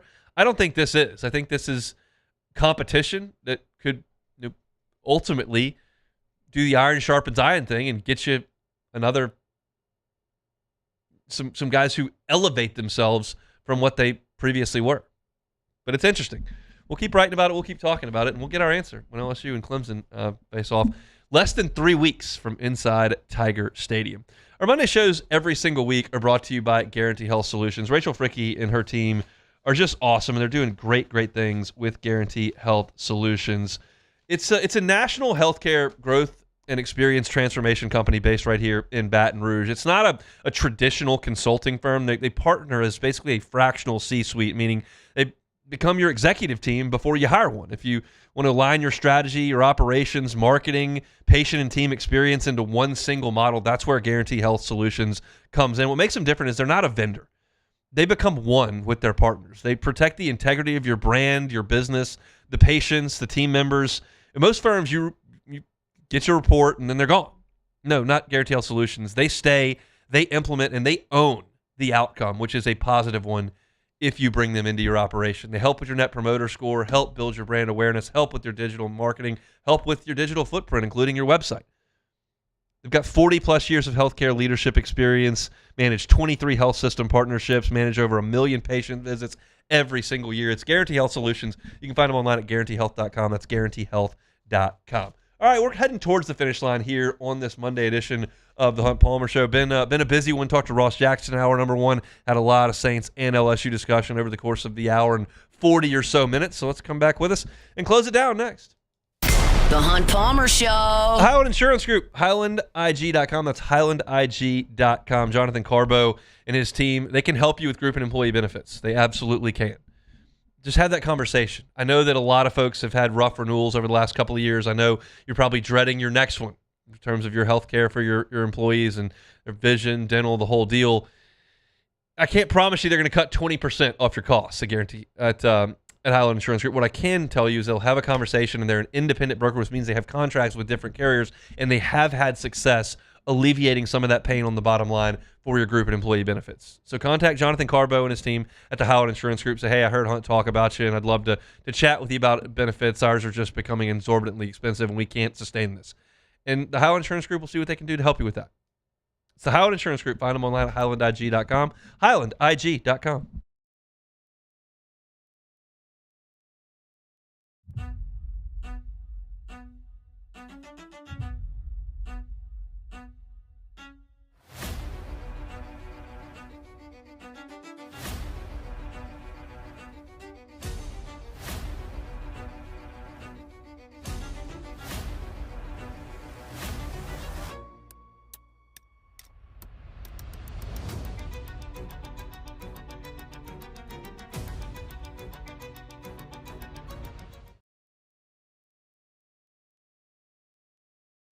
People think it's all about game day. Let's go! But the real work happens in the off season. Spring practices, early lifts, extra reps. And we need a healthcare team that works as hard as we do. At FMOL Health, our lay of the lake, we take care of LSU football year-round. So we can do what we do best. We trust the lake. From championship athletes to everyday champions, trusted care starts here. My name is Mike Krumholt, and I've been with First American Bank for 4 years. What makes First American Bank special is we're able to offer all the products and services that any other big bank can offer. What sets us apart is being able to give that small town feel that someone can pick up the phone and they can talk to someone or stop by the branch and get excellent customer service.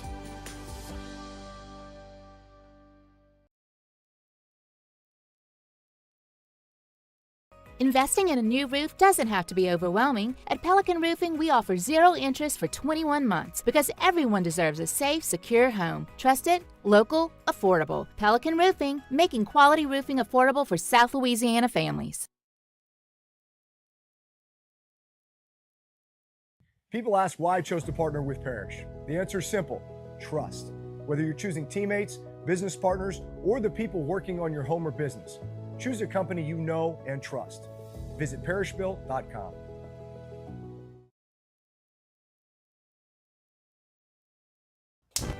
Looking for cleaner energy? Propane is energy for everyone.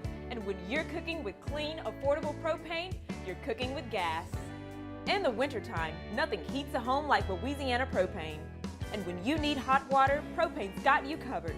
Oh, and you won't regret that propane generator when the power goes out. I'm Miss Louisiana, Gabrielle McLeod, and to find more information and to find a propane dealer near you, visit louisianapropane.com.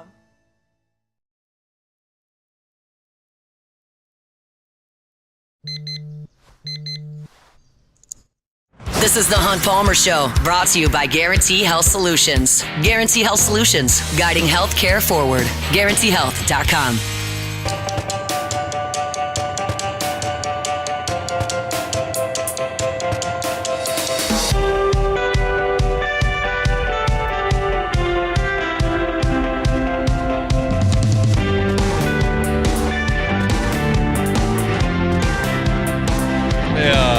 Told you on Friday I'd give you a full report on guys' weekend. My wife headed out with the girls' weekend. Me and the 2 boys at home. House didn't burn down. No, house stayed vertical. Sunday was a near boiling point. Oh wow, what happened Sunday? I am as mild-mannered a person as there is, and I just almost had it on Sunday morning. It's trying to get the house cleaned up for her to come back. Yeah, can't be a pigsty. And I'm trying to get stories written for LouisianaSports.net, and the boys are just everywhere. Keller is just a menace. We renamed him Dennis the Menace. He's just completely out of control. You can't communicate with him. Can't stop him from doing anything. He just gets into the next thing. I told Cassie this earlier. At one point, I was trying to get chicken nuggets and French fries put on a plate to get the kids sitting eating so I could finish writing my story for LouisianaSports.net. And in the time it took me to open the air fryer, spatula out the chicken nuggets and French fries, and put them on the plate. Yeah. This is 16 seconds. Keller has knocked every coaster off the counter and then picked up a vacuum cleaner, and he's like suctioned to his leg with vacuum cleaner while I'm trying to get I'm running up against a deadline for LouisianaSports.net, and the house is getting dirtier as I'm trying to clean it up, and my wife's going to be home. I couldn't handle it. It was we almost reached a tipping point. Nah, you should have reached the tipping point. Nah, sometimes you got to step across that line, man. Sometimes you got to step across the line. Nah. Thankfully, he took a nap, and we got some things accomplished. However, we missed a spot with the vacuum cleaner where apparently Myers had eaten a donut over the rug, and there were crumbs everywhere, and this did not go over well when the wife returned home. It was a simple mistake. I tried to get the house clean. Well, you know lit what? a candle. I wiped all the countertops and stuff down, but we left crumbs from a donut on the rug, which did not go well. And then the cat threw up, which didn't help.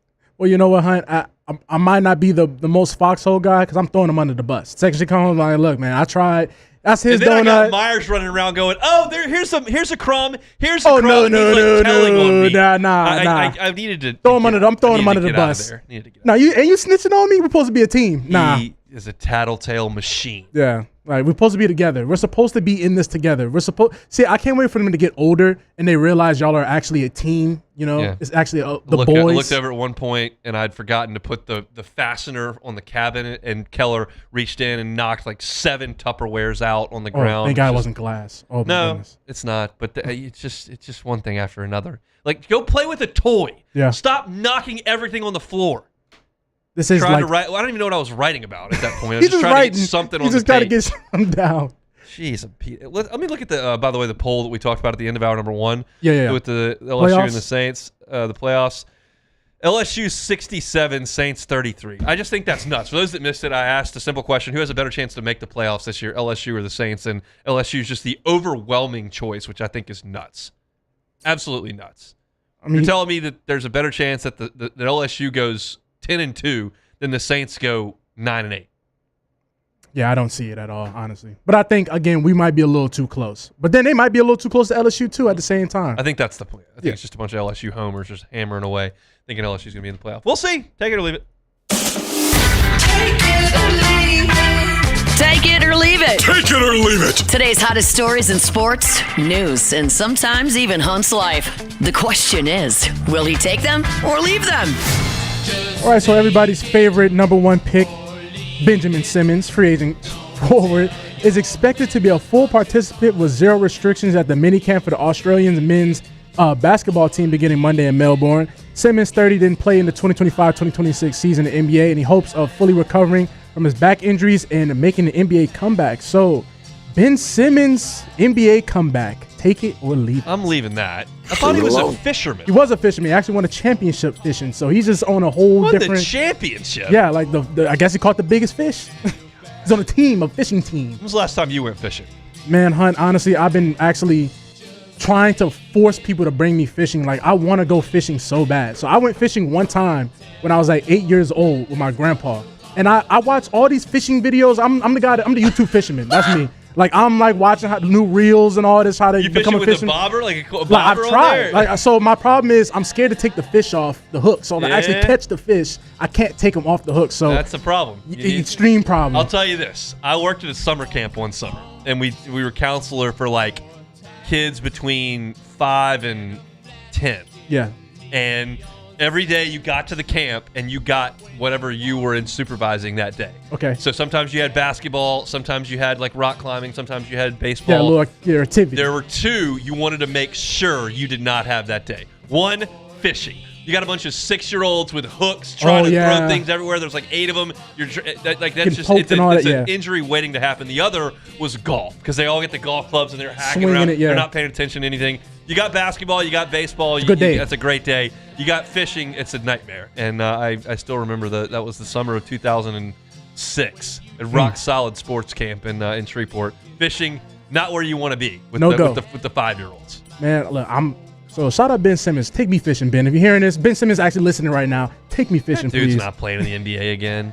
Listen, back injuries. You're 30 years old. Myers shoots better than him. Yeah, but also, Hunt, you made so much money. Just go. Yeah. Just go, man.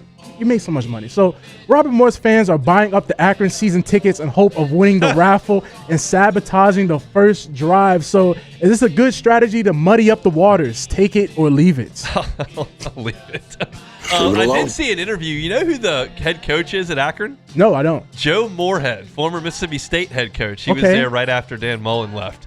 Was only there for 1 or 2. I think it was 1 year. He had ran him out of town. He had Nick Fitzgerald was his quarterback for 1 year. They came into Tiger Stadium that year, huh? They came into Tiger Stadium with the worst game plan I've ever seen in my entire life. They snapped it to Nick Fitzgerald and he just ran every play. It was the most. I remember doing the post game after that game, being like, I have never seen a less creative game plan in my entire life than what I just watched from Joe Moorhead's team. Was that the Devin White game where he got the targeting call? I don't know. Okay, I'm trying to remember. I remember Nick Fitzgerald. So August 10th is the holiday for National Lazy Day. So National Lazy Day. Yeah, National Lazy Day. So National Lazy Day on a Monday, though. Take it or leave it. Man. Well, I'm in shorts today because it's a football practice day. So it's kind of being lazy with your attire. I'll take it. Yeah, I'll take it. Whatever. Okay. National Lazy Day. I'm in for a nap. What are we doing? I can celebrate National Lazy Day. That's something I can get behind for sure. Especially the clock's we about to get off the clock and all that. Just sit back and just relax. National Lazy Day. Got to get my credential for LSU for the season. They've got that in, and also got to go to the grocery store today. So can't be too lazy. Yeah, nah. See, that's what I'm saying. It's a Monday. It's never gonna work. So a weekend where you're seeing Bijan Robinson, JT, Jahmyr Gibbs get crazy contract extensions for the NFL. So we are officially in a new renaissance. The running backs are officially back getting paid. Take it or leave it. I'll take that. You've seen it steadily happen over the last few years. Of course, Saquon was a super high pick. Bijan was a super high pick. There were a couple of years there where there was not a running back in the first round. No. Now you're seeing that start to come back. And some of these dudes are studs. I like having a good running back. So, yeah, I realize that giving them the monster contracts can maybe tighten the purse strings other places, but there's really good players. So that's it for Take It or Leave It. All right, that's it for Take It or Leave It. I'll tell you this, guys and girls. It's August the 10th. I need some basketball players. They gotta have some basketball players. There's no update? I got no updates. Oh, man, that's not good then. I know they're confident, and I've been told they've got this all taken care of. But I want to see it. I would like to know who's on the team. You go, they're a national punching bag, which does not matter. But you go to the website, there's 4 players. 4 players in this August? 4 players on the August 10th. School starts in a week. Yeah, I'm about to say school's finna start soon.